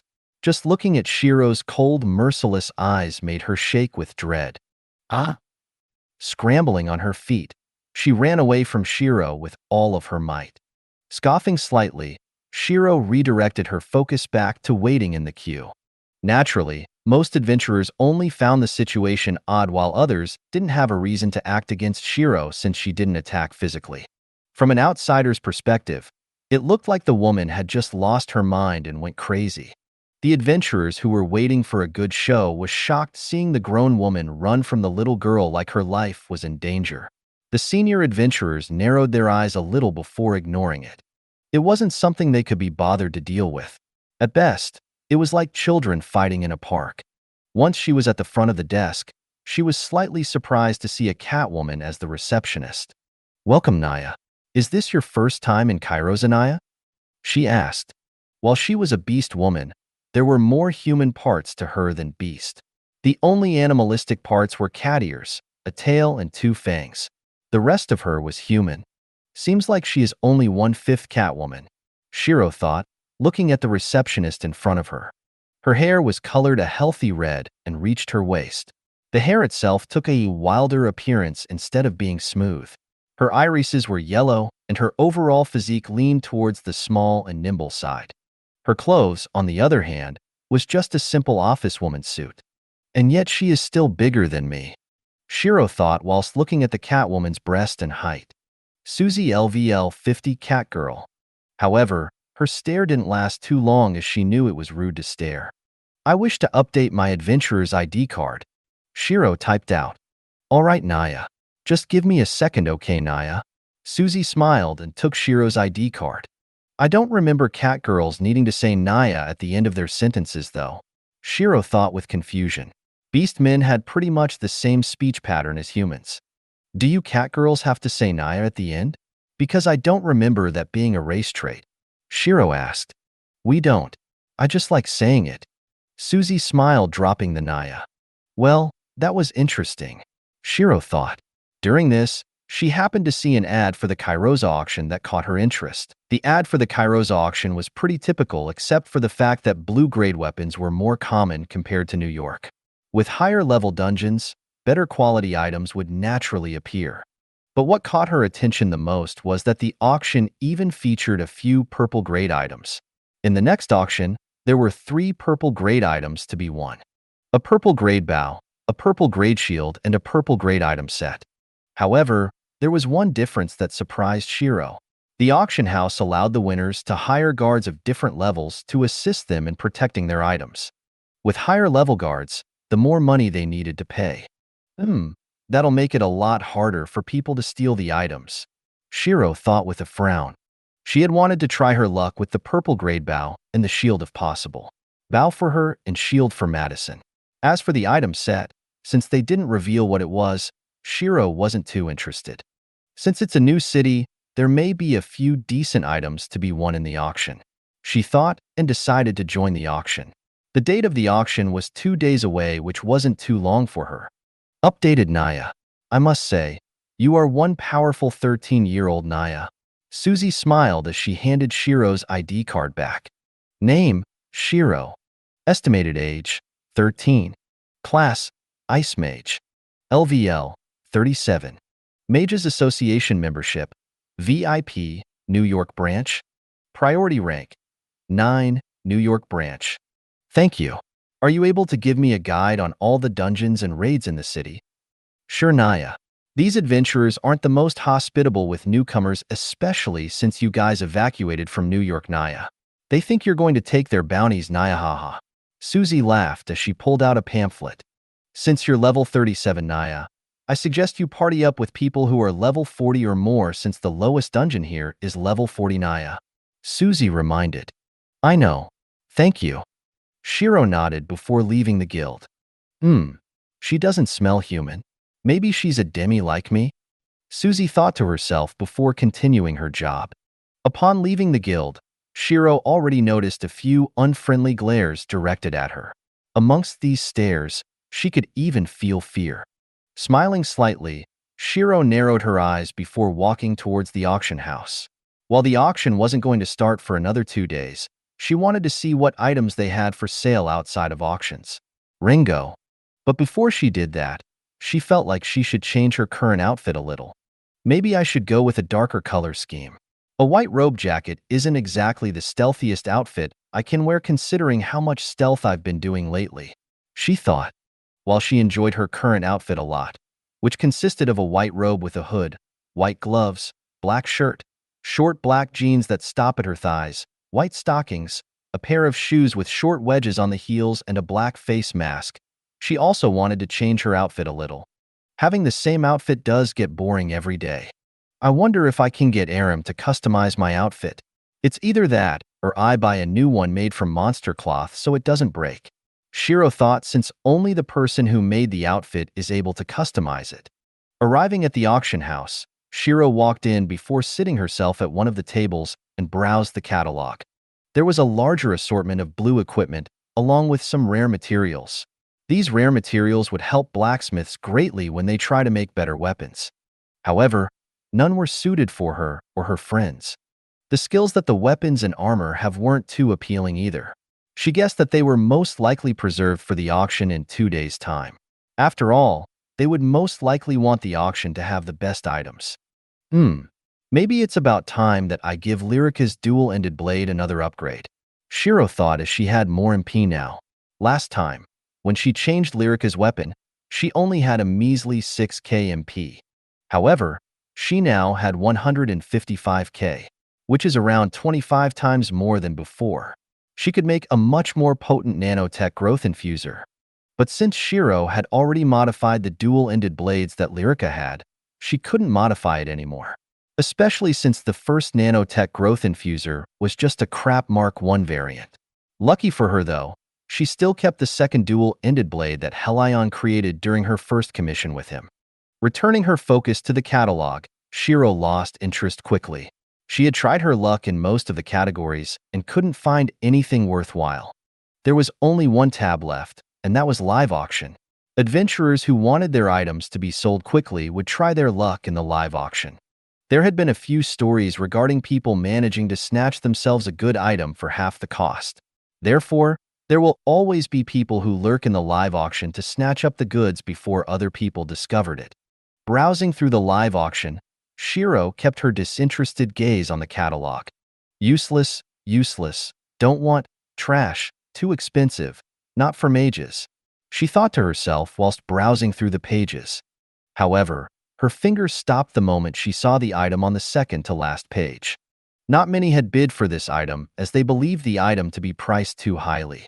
Strange rune, $5 million. The exact use of the rune is unknown. However, from previous study, the rune will change a certain attribute of a weapon. The attribute has yet to be determined. Time remaining, 1 day, 2 hours, 23 minutes. From the picture of the strange rune, Shiro immediately recognized it to be a source change rune. The source change rune was a highly valuable rune that when paired with other source change runes, it can constantly change the elemental attribute of your weapon. By fusing the source change rune with certain elemental crystals, you can make a weapon house the basic elements of fire, wind, water, lightning, and earth. This was extremely important higher up in the levels, as monsters of higher levels had a huge variety of resistances that needed to be countered on the go. Therefore, each source change rune was precious and was yearned by the masses. To make matters worse, these runes were extremely rare, and the sources of acquiring these runes weren't exactly common either. A prime opportunity. Shiro grinned. However, she guessed that the reason as to why they dubbed it Strange Rune was due to the fact that rune research wasn't advanced since they couldn't decipher the source change rune. Immediately placing the bid of $5 million, Shiro made sure to send a message as well. Bidder, I wish to know how many of these strange runes you possess and would like to purchase them all for research.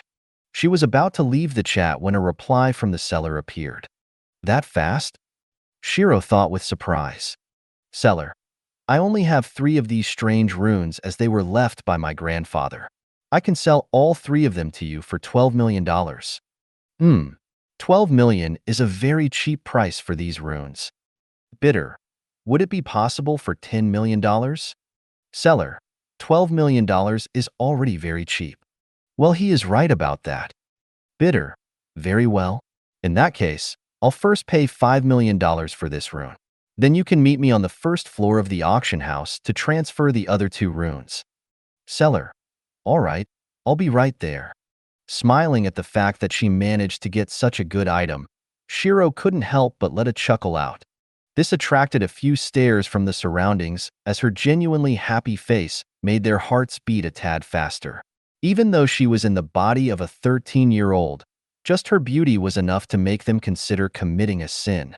Since she was the only bidder, the seller was allowed to end the auction prematurely. Walking up to the reception, Shiro scanned the code that was given to her when she won the auction. $5 million was taken out of her system as the receptionist handed her the source change rune. Bidder, I'll wait for you at the table near the reception. I'm the girl with the white robe. Seller, okay. Sitting herself back at the table, she crossed her legs and waited for the seller to come. Hey, a cutie. Haven't seen you around in Kairosa. You new? A guy asked as he sat down in front of her. He had short blonde hair that was swept to the side, blue eyes, green earrings, and wore a rather nice outfit that consisting of a jacket, shirt, and jeans. Michael LVL 50, Spear Warrior. Yes. I came with the other refugees from New York. I'm just waiting on a business transaction right now. Shiro typed on her phone without much change to her expression. This gave the guy the impression that she was a cold beauty type of girl. Why don't you talk to me instead of writing on your phone? I'm sure your voice is just as beautiful as your appearance. He smiled. I'm mute. So from what you say, my beauty doesn't exist then. Shiro replied with slight amounts of sass. Without waiting for his reply, Shiro stood up and walked to a different table. Michael frowned as his eyes followed her. Clicking his tongue, he pulled out a cigarette and took out his phone. Same as usual. He said over the phone before leaving the auction house. Meanwhile, Shiro was feeling a little bored waiting for her seller to appear. Bidder, where are you? Seller, I'm coming. I'm just retrieving the other 2 runes. Bidder, all right. Sure enough, a young boy sat in front of her. Are you the buyer for the strange rune? He asked shyly with a blush on his face. He had short brown hair, brown eyes, and a very average outfit that just had a shirt and pants. Daniel LVL 21, Fire Mage. His appearance wasn't remarkable, but wasn't ugly either. Yes, I am. I'll transfer the other 7 million once I see the runes. Shiro typed out as she just wanted to experiment on the 3 source change runes right now. Ah yes. Here. Daniel said as he pulled out 2 more runes. So how shall I pay? Do you want to make the transaction through the auction house? Shiro asked. I have a payment crystal here. He replied as he pulled out a familiar crystal. Wondering for a short moment as to why he even has one, she dismissed the thought and transferred $7 million to Daniel for the 2 source change runes. Thank you very much. Shiro smiled. Oh, it should be me who thanks you. He replied hastily. Chuckling slightly, Shiro stood up and walked out the auction house. I should probably find somewhere to be alone so I can experiment with these runes. But first, I need to deal with these guys first. Shiro thought as she could feel 3 malicious stares on her. Walking back towards the slums since she had nothing else to do for the day, Shiro looked for a good place to welcome her new friends. Turning the corner, Shiro smiled coldly as she flicked her fingers. Thin nanotech wires were spread out as Shiro waited for the 3 men who were following her. She wasn't naive to think that the 3 of them are innocent considering the blatant hostility and lust she could feel in their gazes. Plus, she had heard one of the men, Michael, say same as usual, suggesting that they had done this multiple times now. When the 3 of them turned the corner, Shiro flexed her fingers as the nanotech wires tightened around their necks. Michael was shocked as he felt something touch his skin. Hello, boys. Rather rude to be stalking a girl with the clear intent of committing a crime. Shiro typed out as she had a casual smile on her face. Michael only glanced at his friends before exploding his aura outwards. Shiro kept her smile as she flexed her fingers. The benefit of nanotech wires was the fact that Shiro could change the composition on a whim. Naturally, she's able to make them into chainsaws if she so wished. With a single flex of her fingers, razor-sharp blades extended out from the wires, changing their appearance from wires into miniature chain whips. The miniature chain whips caused thin lacerations on their necks, but it wasn't fatal. However, Shiro wasn't aiming for them to be fatal, but merely to give her an opening to their necks. Before they could react fully, a dagger was suddenly formed from the wires and into their necks. Gah! Feeling the dagger embed itself into his neck, the men paled with fright and regret. Giving them a little wave and a smile, Shiro detonated the daggers. Asterisk boom. Their heads flew off their necks as the explosion had destroyed the spine and throat entirely. Shiro quickly stored their bodies away as she left the area before any guards came. The main reason to why she was so decisive about killing the three was because she only needed 3 more victims to level up her monster title. With 3 fools presenting themselves, it would be rude for her not to accept their offer. Plus, she was probably doing the girls in this city a small favor since 3 rapists have been taken care of now. Beginner monster title upgrade conditions met. 10 out of 10 humans killed. Proceed to title up? Yes/no. Looking at the system tab, Shiro grinned with anticipation. But before she could title up, she wanted to find a secluded location first.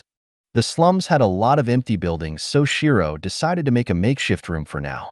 A place for her to experiment with the source change runes, along with upgrading a new weapon for Lyrica. Following her mental map of the slums, Shiro arrived at an old dilapidated building. The walls were on the verge of crumbling, but the overall structural integrity of the building stood strong. She jumped through a gap in the walls as she ventured deeper into the building. When she first found this abandoned building, she had thought it was probably a gathering place or a secret entrance to the trade routes. But to her slight annoyance, the building was literally just an abandoned building. After a while of exploring the interior of the building, she found a suitable room and cleaned it up a little. Constructing a simple table with what she had on hand, Shiro laid the 3 runes on it. "Little Een, I'm going to be experimenting for a little while. You go off by the side for a bit, okay?" Shiro asked. Asterisk chirp.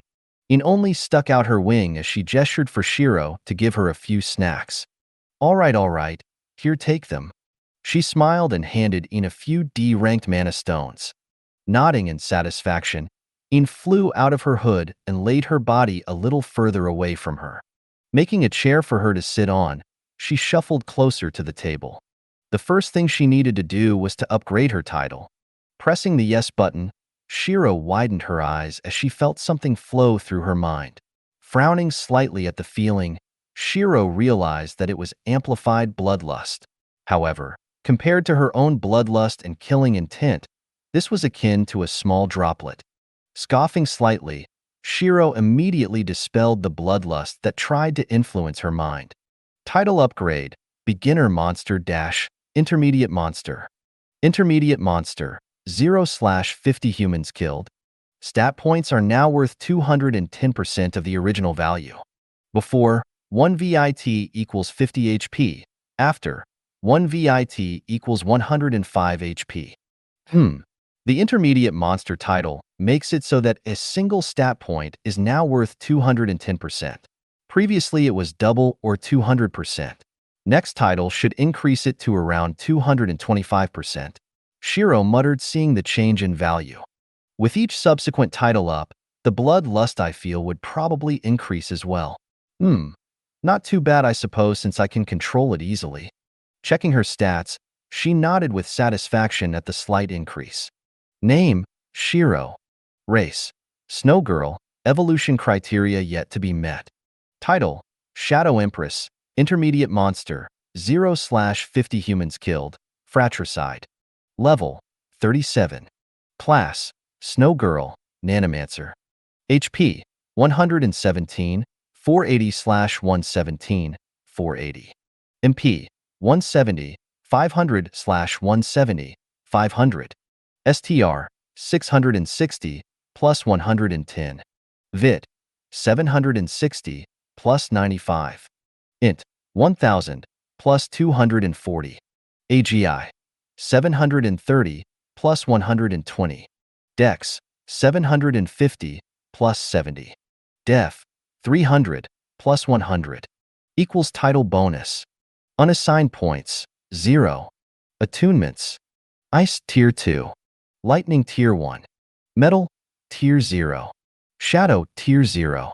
Balance: 11,100,400 $490 US.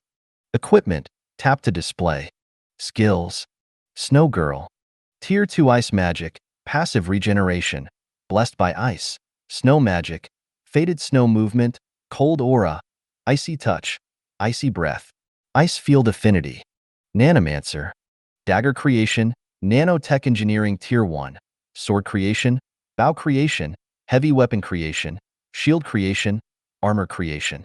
Other, minimap, inspection, disguise, mana barrier. Shared skills, shadow buff, tier 1, ice chain, tier 1, shadow cloak, tier 1, shadow talon, tier 1, rift walker, tier 1, absorption/redirection, tier 1. With her new title, her MP had reached the 170k mark. By her estimate, a few more levels, and she should be able to make the most basic nanotech hand cannon. The hand cannon had much more firepower and penetration capabilities than a nanotech pistol, making them one of her go-to weapons of choice. Naturally, if she wanted her favorite weapon, which consisted of 4 hyper-rail cannons, 2 SSBB Gatling cannons, and 2 rows of Type A rocket missile launchers, she'll have to wait much longer. This combination could allow her to wipe the city of New York off the face of the earth in a few short moments. Setting aside her power fantasy from her previous life, she focused on the runes in front of her. Shiro closed her eyes as she dug up a few old memories about the runes. To make use of these runes, I need to wire the mana of each rune to a certain element to create an element change rune. Not only that, I need to then interconnect the element change runes to each other so that when I equip it onto a weapon, I'll be able to switch between 3 elemental properties. Shiro thought as she pulled out the elemental crystals she collected from the miner's cavern dungeon run. Since she didn't have any other elemental sources on her at this moment, these crystals would do for now. I have fire, wind, lightning, and water elemental crystals. Since the boss probably already had the earth element, it didn't need the earth element crystal. I'll keep it with fire and wind for now. Shiro thought as she already had ice and lightning. She wasn't going to waste her precious runes on elements she already had. The only problem was the fire element. As a snow girl, she could potentially harm herself more than harm the opponent should she use the fire element. I should probably make an accessory that gives me fire resistance, she thought while taking out the elemental crystals for both fire and wind. One was red while the other was green. She decided to give the wind element a try first as it was going to be the easier one of the two. Laying the crystals in a pentagram around the rune, Shiro created a pair of glasses that will help her during this. She flexed her fingers as mana scalpels appeared in her hands. She needed to make sure she first rewired the crystals before attempting to connect them to the rune. While she had seen this done by others before, she had never tried to do it herself. Calming herself down so that her hands were steady, Shiro controlled the glasses to zoom in on certain parts of the crystals. Flipping the lenses, Shiro could see the mana current that surged through the crystal with better clarity. I need to make sure I don't sever the current. Reduce the number of pathways while keeping the loop, Shiro thought as she moved her scalpel over the crystal. The scalpel phased through the surface of the crystal and touched one of the mana pathways. Carefully severing it, Shiro was about to move on to the next one when the crystal blew up. And $% and, cursing in her mind, Shiro grabbed another crystal. With one of the pathways severed, the current would be too much for the other pathways to handle. So I need to simultaneously enlarge the main pathway while severing the others that I don't need. If I enlarge the pathway before I sever the others, the current would be too weak and might stop altogether. I need to do them both at the same time. This time, Shiro used her left hand to enlarge the main pathway while the right would sever the unneeded ones. Sweat dripped off her forehead as she was concentrating on carefully enlarging the main pathway. After 10 minutes of extreme focus and delicate actions, Shiro leaned back and sighed in relief. URG. What a pain.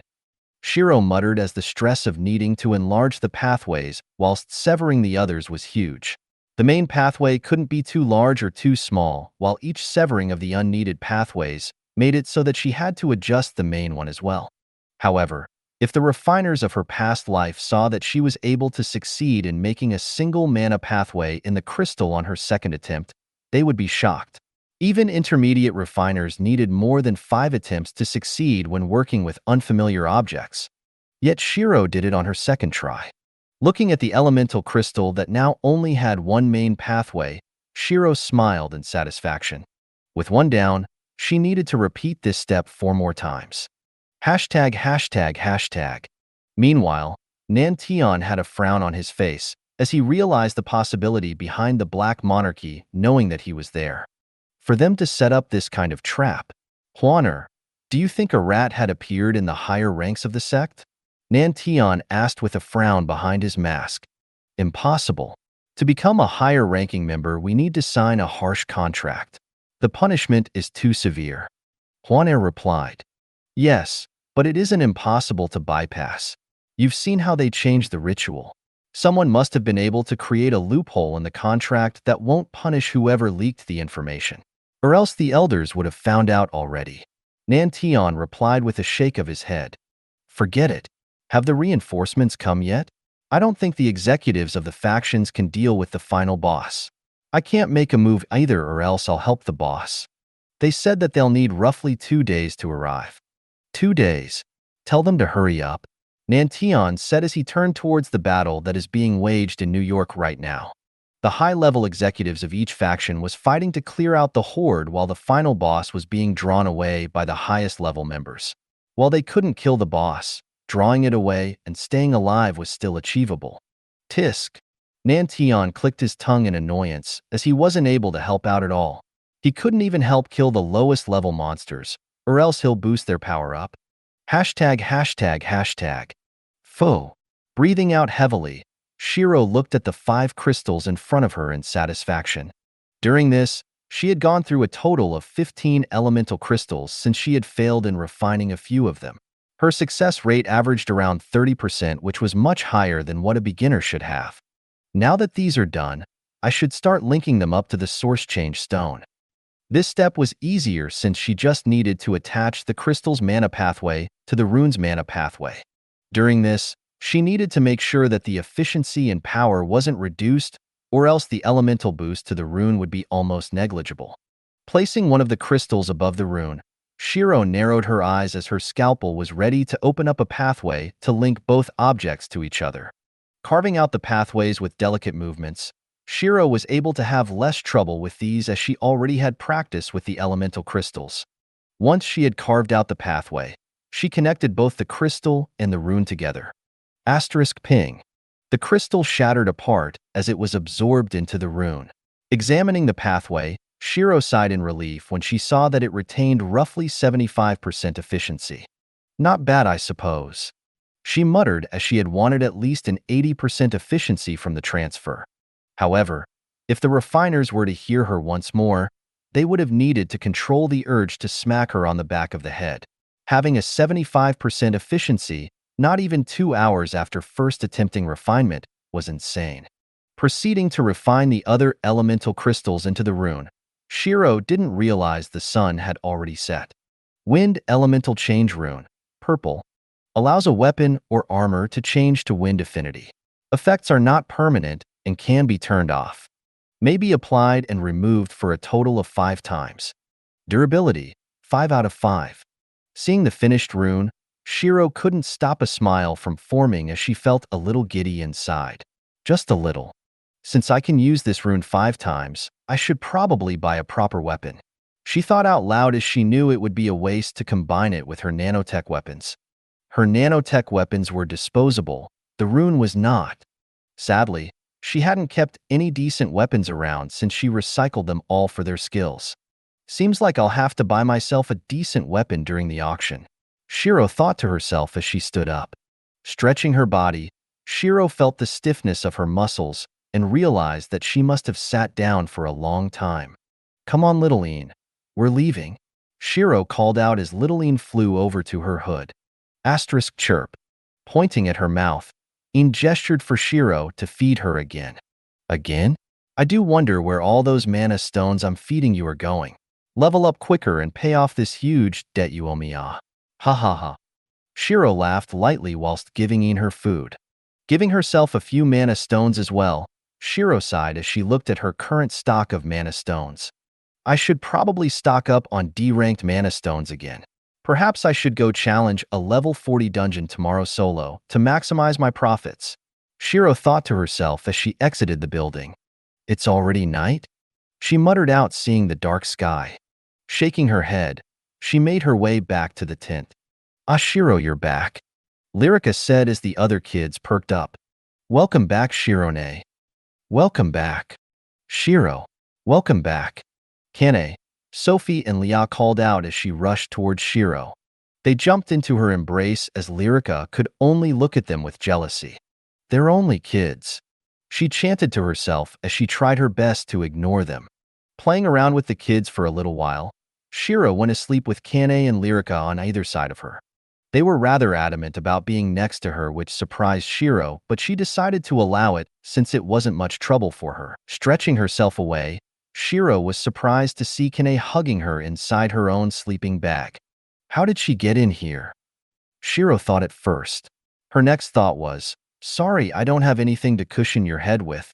Shaking her idle thoughts away, Shiro gently nudged Kane out of her embrace.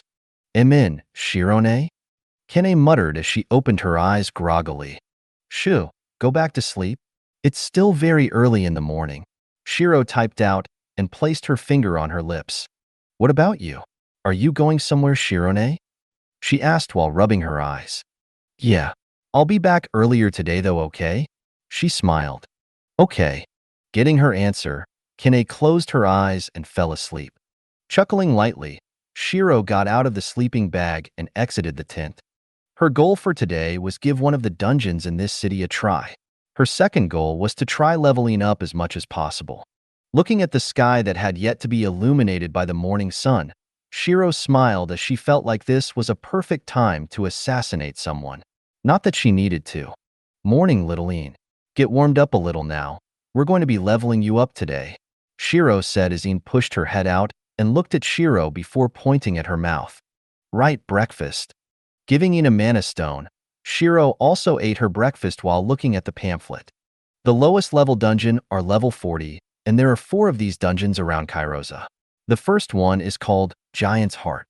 Giant's Heart was a dungeon that seemed like it was inside a giant's heart. The color of the stones made the walls look like flesh, while the map layout looked like the heart chambers. Each chamber has a boss that needed to be defeated. This dungeon was a hybrid dungeon, meaning that there were puzzles for her to solve in order to progress through the chambers. Another dungeon was a pure puzzle dungeon called Ocean Sadness. While it was a pure puzzle dungeon, that didn't mean there were no monsters. Only that the monsters were much less frequent, and it only had one boss instead of multiple ones. The third dungeon was a normal floor dungeon called Blood Veil. The monsters there constantly radiated an excessive amount of bloodlust that would hinder a lot of adventurers. The final level 40 dungeon was an underwater dungeon called Sea King's Labyrinth. There were small pockets of air scattered throughout the dungeon to help refill one's oxygen, but it was far from enough. It was mandatory for an adventurer to bring a scuba diving set to help them through the dungeon, or else they would die by drowning.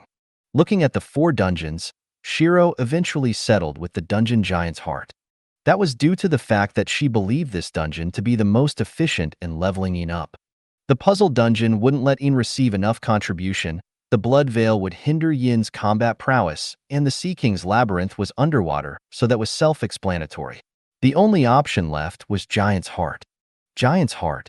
The hybrid dungeon has 5 puzzles and 4 bosses. The puzzles are not too difficult as it requires a little bit of creative thinking. The puzzles would be randomized with different functions being swapped around. However, there is a reset lever and a stone tablet that will explain the final goal. Shiro read the pamphlet out loud. I suppose the puzzles are meant to train the person's way of thinking, she said as she stored the pamphlet away. The more diverse a mage's train of thought was, the more variety there were to their magic. With dungeons like these that trained up creative thought, you never knew if it would give a mage a sudden burst of inspiration and allow them to create an attack with their tier magic. As she made her way to the Giant's Heart, she couldn't help but notice a few of the New York adventurers heading to the same location. Seems like they want to continue to level up, Shiro guessed. Style Phantom Art, First Phantom, Illusionary Phantom. Making sure that no one noticed her, Shiro snuck past the crowd of people and entered the dungeon by herself. Shielding her eyes as per usual, she frowned when she saw the inside of the dungeon. TSK, it is rather similar to flesh, isn't it, little Een? Shiro asked, looking at the flesh-colored stone walls. Sliding her fingers across the walls, Shiro frowned in disgust as there was a thin layer of slime on the walls. She flicked the slime off her hands as she turned her attention to the first monster she saw. An OES. Stone Giant, LVL 40. HP, 150, 000/150, 000. MP, 50, 000/50, 000. The stone giant stood at almost 3 meters tall with little to no weaknesses. Rather than a giant, Shiro would probably call it a golem since she couldn't see any flesh on the surface of the giant. Odd. I don't think I remember seeing a monster like this in my past life, she thought to herself. However, just a quick glance allowed her to determine the type of monster this giant was, and which weapon was best suited for fighting monsters like the giant. Heavy armor-type monsters are mostly weak to pure blunt damage-type weapons. A hammer would do just fine in this situation. Reaching out with her right hand, metal and lightning intertwined into the shape of a nanotech hammer. On the back of the hammer, a miniature engine could be seen as it would help give her extra momentum when she needed it. Holding the hammer with one hand, Shiro considered increasing her strength a little more. If not, her body wouldn't be able to handle the recoil of her hand cannons. She extended the handle of the hammer so that it became a two-handed weapon instead. Little Een, I'll be the one to tank the monster. I want you to rack up as much contribution as you can, okay? Shiro said while Een nodded and flapped her wings. Seeing that Een was ready, Shiro dashed forward with the hammer in tow and narrowed her eyes when she was within striking distance of the monster. Rift Walker. Entering the rift, Shiro avoided the giant's initial attack. Boom. Upon leaving the rift, she had twisted her body and activated the rocket boost to increase the momentum of her hammer before slamming it into the torso of the giant. A small indentation could be seen on the torso. Een took advantage of the moment when the giant stumbled backwards to activate her skills. Ice Chain plus Shadow Buff. With the monster chained up, Een folded her wings and nosedived towards the monster. Shadow Talon plus Rift Walker. Taking advantage of the fact that Rift Walker allowed her to phase through objects, Een made sure her speed was at max before attacking the monster and escaping without harm.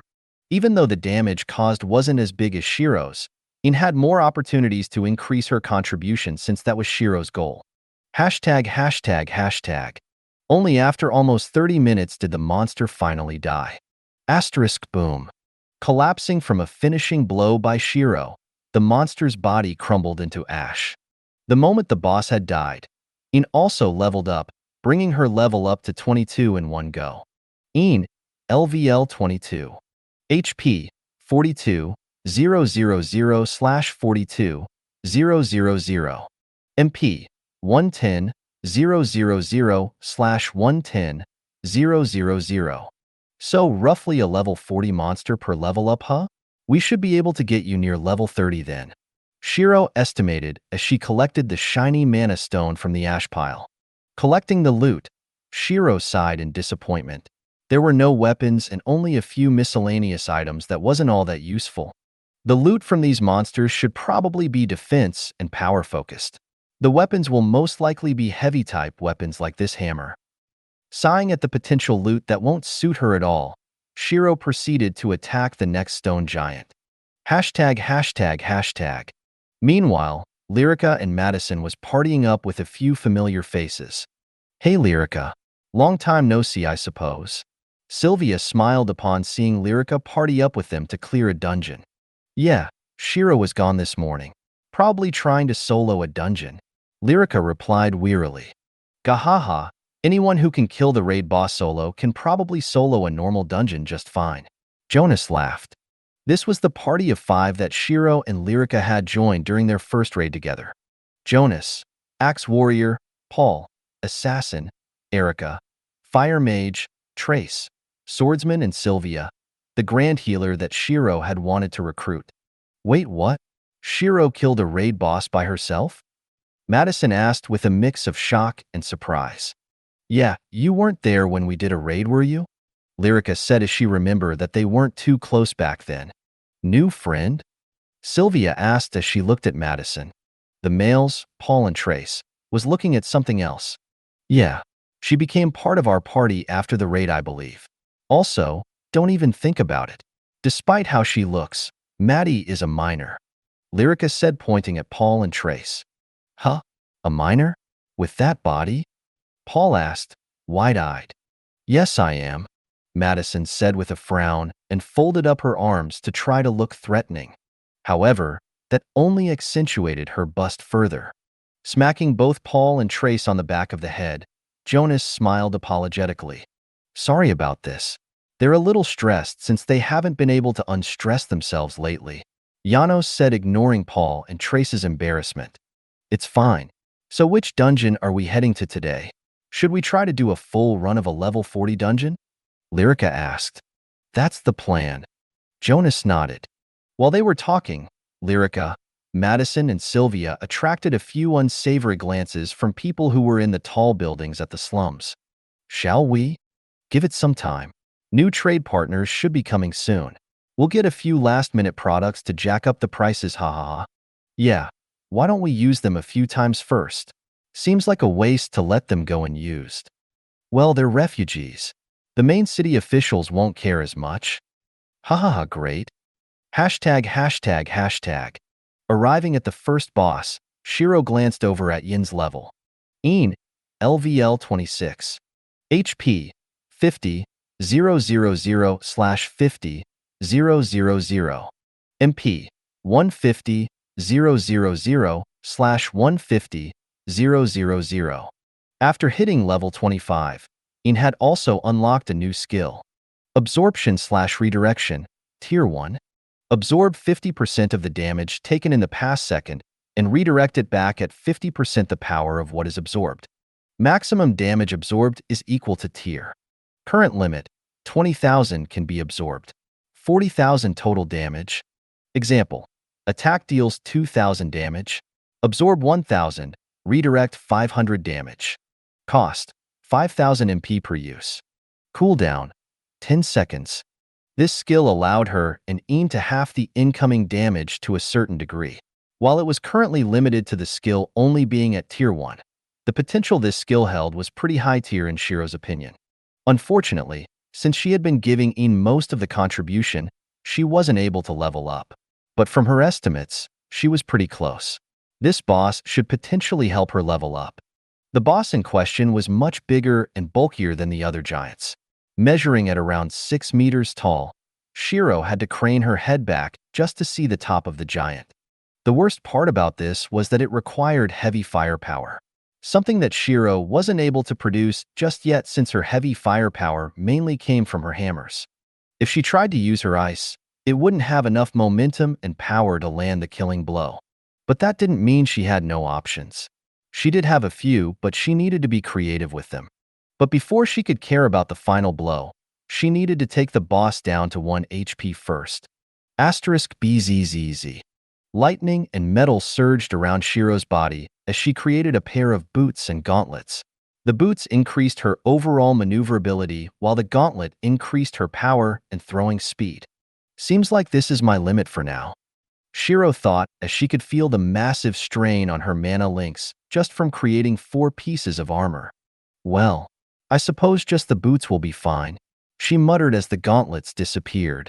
Flicking her wrist, a 2-handed nanotech war axe could be seen in her hands. This should do. She grinned. *chirp. Seeing Shiro ready to start the fight, Yin fly up into the air to provide her with support. While the small fries could be dealt with, Yin knew the most she could do against the boss was help Shiro by restraining it. With her preparations completed, she charged towards the boss. Reinforced Rock Giant, LVL 40 boss.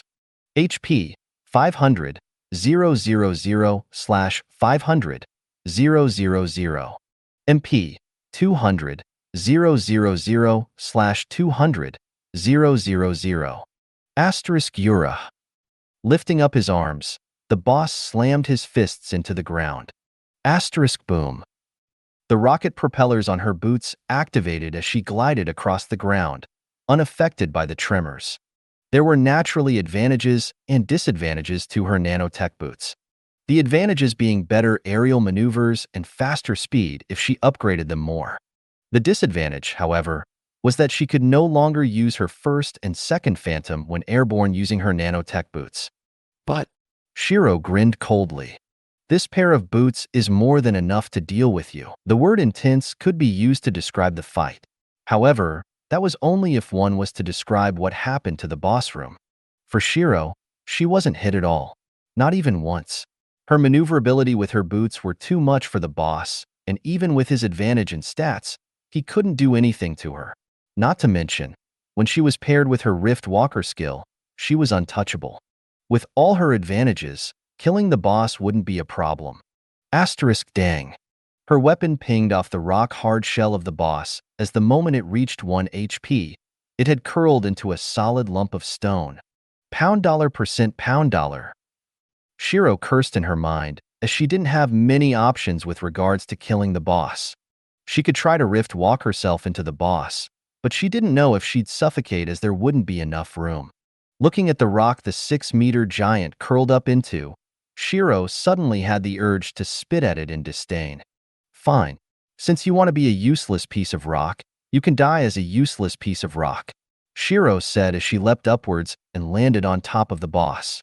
Dismissing her nanotech boots and weapon, Shiro slammed her palms onto the surface of the boss. Metal twisted around her arms as machinery started to form around her.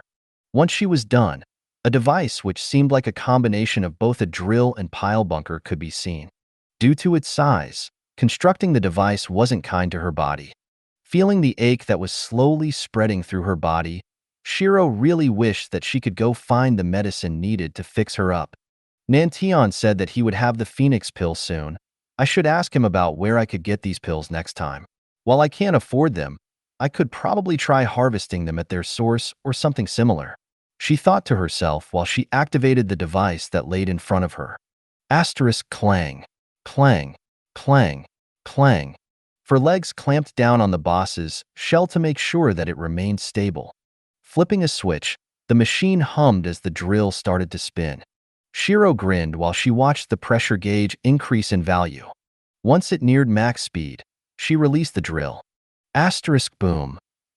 Smashing into the shell, the drill tore through the defense like it was wet paper. To make matters worse for the boss, the drill had its own rockets to keep it from stopping. Shiro could feel the boss panic due to the drill piercing its body. Now, Shiro thought as she detonated the drill when she guessed that it was near the center of the boss's body. Asterisk boom. A huge cavity could be seen with chunks of the boss being thrown across the room. Since the boss only had 1 HP left, its internal defenses were rather weak, giving her the perfect opportunity to blow it up from the inside. Landing inside the cavity, she excavated the mana stone before collecting her loot. Ohaya? A purple shield. Shiro muttered with surprise. She never expected a purple shield to be dropped from the boss. Rock Giant's protection, LVL 40 shield, purple. Requirements, LVL 40, 800 DEF, 800 STR. Plus 150 def. Plus 100 vit. Minus 50 AGI. Skills. Rock Giant's projection. Summon the projection of a rock giant that protects your entire team. Damage is reduced by 60%, limited by level. Loses effect against LVL 55+. Aggro is increased by 70%, limited by level. Loses effect against LVL 55+. Speed is reduced by 80%. Cost, 5,000 MP. Duration, 30 seconds. Cooldown, 2 minutes. Rock Giant's presence. Increases one's aggro on the field exponentially. Aggro is increased by 70%, limited by level. Loses effect against LVL 55+. Cost, 2,000 MP. Duration, 1 minute. Cooldown, 3 minutes. Rock Giant Stomp. A ground-shaking stomp that stuns your enemies for a short moment. Cost, 2,000 MP+. Range. Increases with the amount of MP used. Maximum range, 15 meters. Duration of stun, 5 seconds. Cooldown, 1 minute. The benefits the shield gave was incredible in Shiro's eyes, especially the skills that the shield provided. It would help boost the defensive capabilities of any tank that used the shield. Storing the shield in her inventory, Shiro thought about whether or not she should help Madison upgrade the shield a little. Perhaps even add more skills to it which are taken from her database. Over time, she had also collected a small pile of tanker-based skills that would be helpful for both attack and defense. Sadly, she barely had any use for any of them. I'll wait a little while longer until I tell them about my Snowmancer class. In fact, should I even tell them at all? I can trust them now, but what about later? What if they sell me out? Shiro thought with narrowed eyes. The more she revealed, the more danger she would be in. Until she was able to disguise her appearance, she wouldn't expose her second class. Not to mention, having a second class was way too abnormal. Having a main class and a subclass was okay, but 2 main classes were not. Looking at the 6-meter-tall corpse slowly fading away, Shiro looked towards the huge gate that formed behind where the boss was. Seems like it's time for the puzzles, Shiro muttered as she walked up to the door. On the door, she could see a tablet with words etched inside of it. Clue. Levers. Levers? Shiro muttered whilst reading the tablet. What does it mean by levers? Looking around the room, she frowned when she found 2 levers hidden by the walls. How many levers are there? Walking over, she switched the lever on before walking to the second lever and did the same. Unfortunately, the moment she used the second lever, the first one flicked back up. Narrowing her eyes, Shiro got an idea about the puzzle. I guess I need to flip all the levers in a certain order, or else it'll reset, she thought. However, there was a small problem, and that was that she didn't know how many levers there were. Thinking to herself for a moment, Shiro crouched down and placed her hand on the floor. Metal and lightning sparked as a device was slowly being made. Similar to last time, it was a device that would help her scan the entire room for the levers. Only this time, she coded it to only react to anything that resembled a lever. After a few short moments, the device was created. Asterisk boom. A low-pitched sound spread out from the machine as red spots started to appear on the display screen. There's a total of 20 levers in here, Shiro muttered with a frown. Though this number wasn't confirmed yet as it continued searching for things resembling the lever. She'd have to check them herself to make sure that they were indeed what she was looking for. Out of the 20 levers, only 15 were the correct ones. So I know the one to my left is the first lever since it stayed there after I flicked it, Shiro said whilst assigning numbers to each of the levers. With the first lever she flicked as number 1, she assigned the numbers in a clockwise direction. Welp, let's get to work, I guess, she muttered as she started to slowly figure out the code for the levers. Hashtag. Ha! Lyrica cried out as she cut down another monster. Right now, they were attempting the Blood Veil dungeon. The reason as to why they chose this dungeon was because Jonas had a supply of potions that increase one's willpower, which was extremely effective against bloodlust. Wow, just look at her go, Jonas complimented as he watched Lyrica and Madison's teamwork. While Lyrica dealt the damage, Madison was able to hold aggro with ease. So much so that it even put him to shame even though he was slightly higher level than her. When he and Shiro first met, he was only level 30. Due to what he saw during the raid, he knew he had to get stronger, so he and his party pushed for higher level dungeons. One of the only reasons as to why they were able to reap massive benefits was due to Sylvia's incredible healing and support. With their attempts of higher level dungeons, their levels averaged around 36 while Sylvia's was a little lower at 34. Asterisk boom. Blocking a claw swipe with her shield, Madison's body glowed slightly with a dark red aura. Teeth started to grow on her shield as a phantom image of a beast attacked the monster. Trace whistled slightly, seeing a significant chunk of the monster's HP disappear with that one counterattack. What Madison had used just then was a skill that allowed her to redirect a portion of the damage she took and ignore the monster's defense altogether. It was a great skill against heavily armored targets since it deals true damage rather than damage after being cut down by their defenses. Buffs, please. Lyrica shouted out as a golden glow encased her body. Sylvia had buffed Lyrica before she had even finished her sentence. With the buff increasing her attack damage and speed, Lyrica took a deep breath. Her weapon shimmered with a rosy glow. Blade Dancer class skill, Rose Blossom. She twirled her sword skillfully around her as waves of vibrant red energy cut outwards, dealing impressive damage for an area of effect skill. The energy made it seem like a rose was slowly blooming. As the number of attacks that were sent outwards increased, so did the growth of the rose. Once the rose had reached full bloom, Lyrica stopped twirling her sword and stabbed it into the ground. Rose Blossom Stage 2, Rose Garden.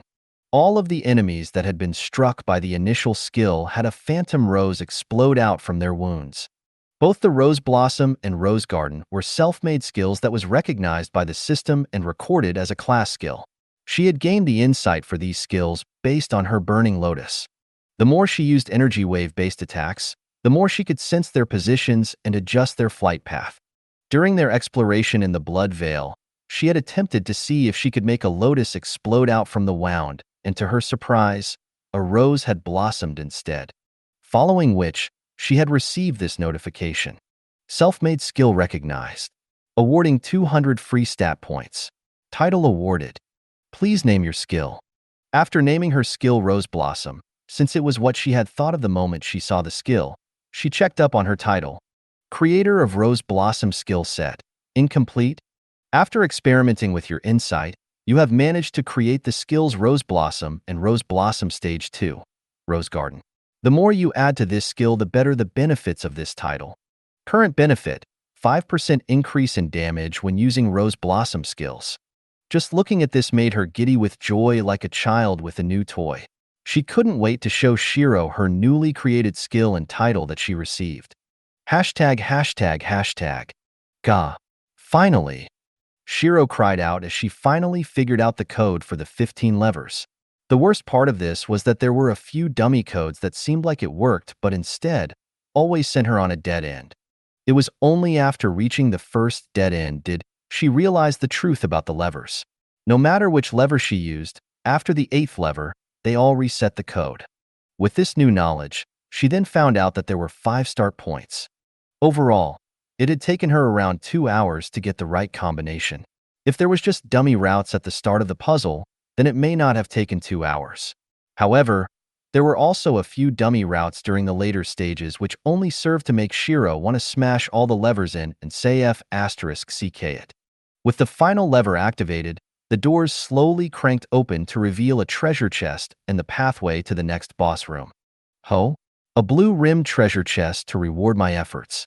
How stingy, Shiro said, annoyed at the rewards for her 2-hour-long solving process of the levers. Opening the treasure chest, she was surprised to see a scroll and a few miscellaneous materials laying in the chest. Picking up the scroll, she inspected it. Low Tier 3 Attack Magic Scroll, Lightning Hell. Raising an eyebrow, she was surprised that it was a low Tier 3 scroll. At most, she expected a Tier 2 and not Tier 3. That was because Tier 3 scrolls were normally equivalent to an attack sent out by a level 60 adventurer. Even the low Tier 3 attack scrolls were equal to the attack of an adventurer which had just classed up, that being level 51. This should be helpful against the bosses later on. Shiro muttered as she could imagine their defenses increasing the closer she got to the end of this dungeon. Storing the materials and the scroll in her inventory, Shiro proceeded into the second part of the dungeon. Thank you for watching. I hope you enjoyed today's episode. If you did, please like, share, and subscribe.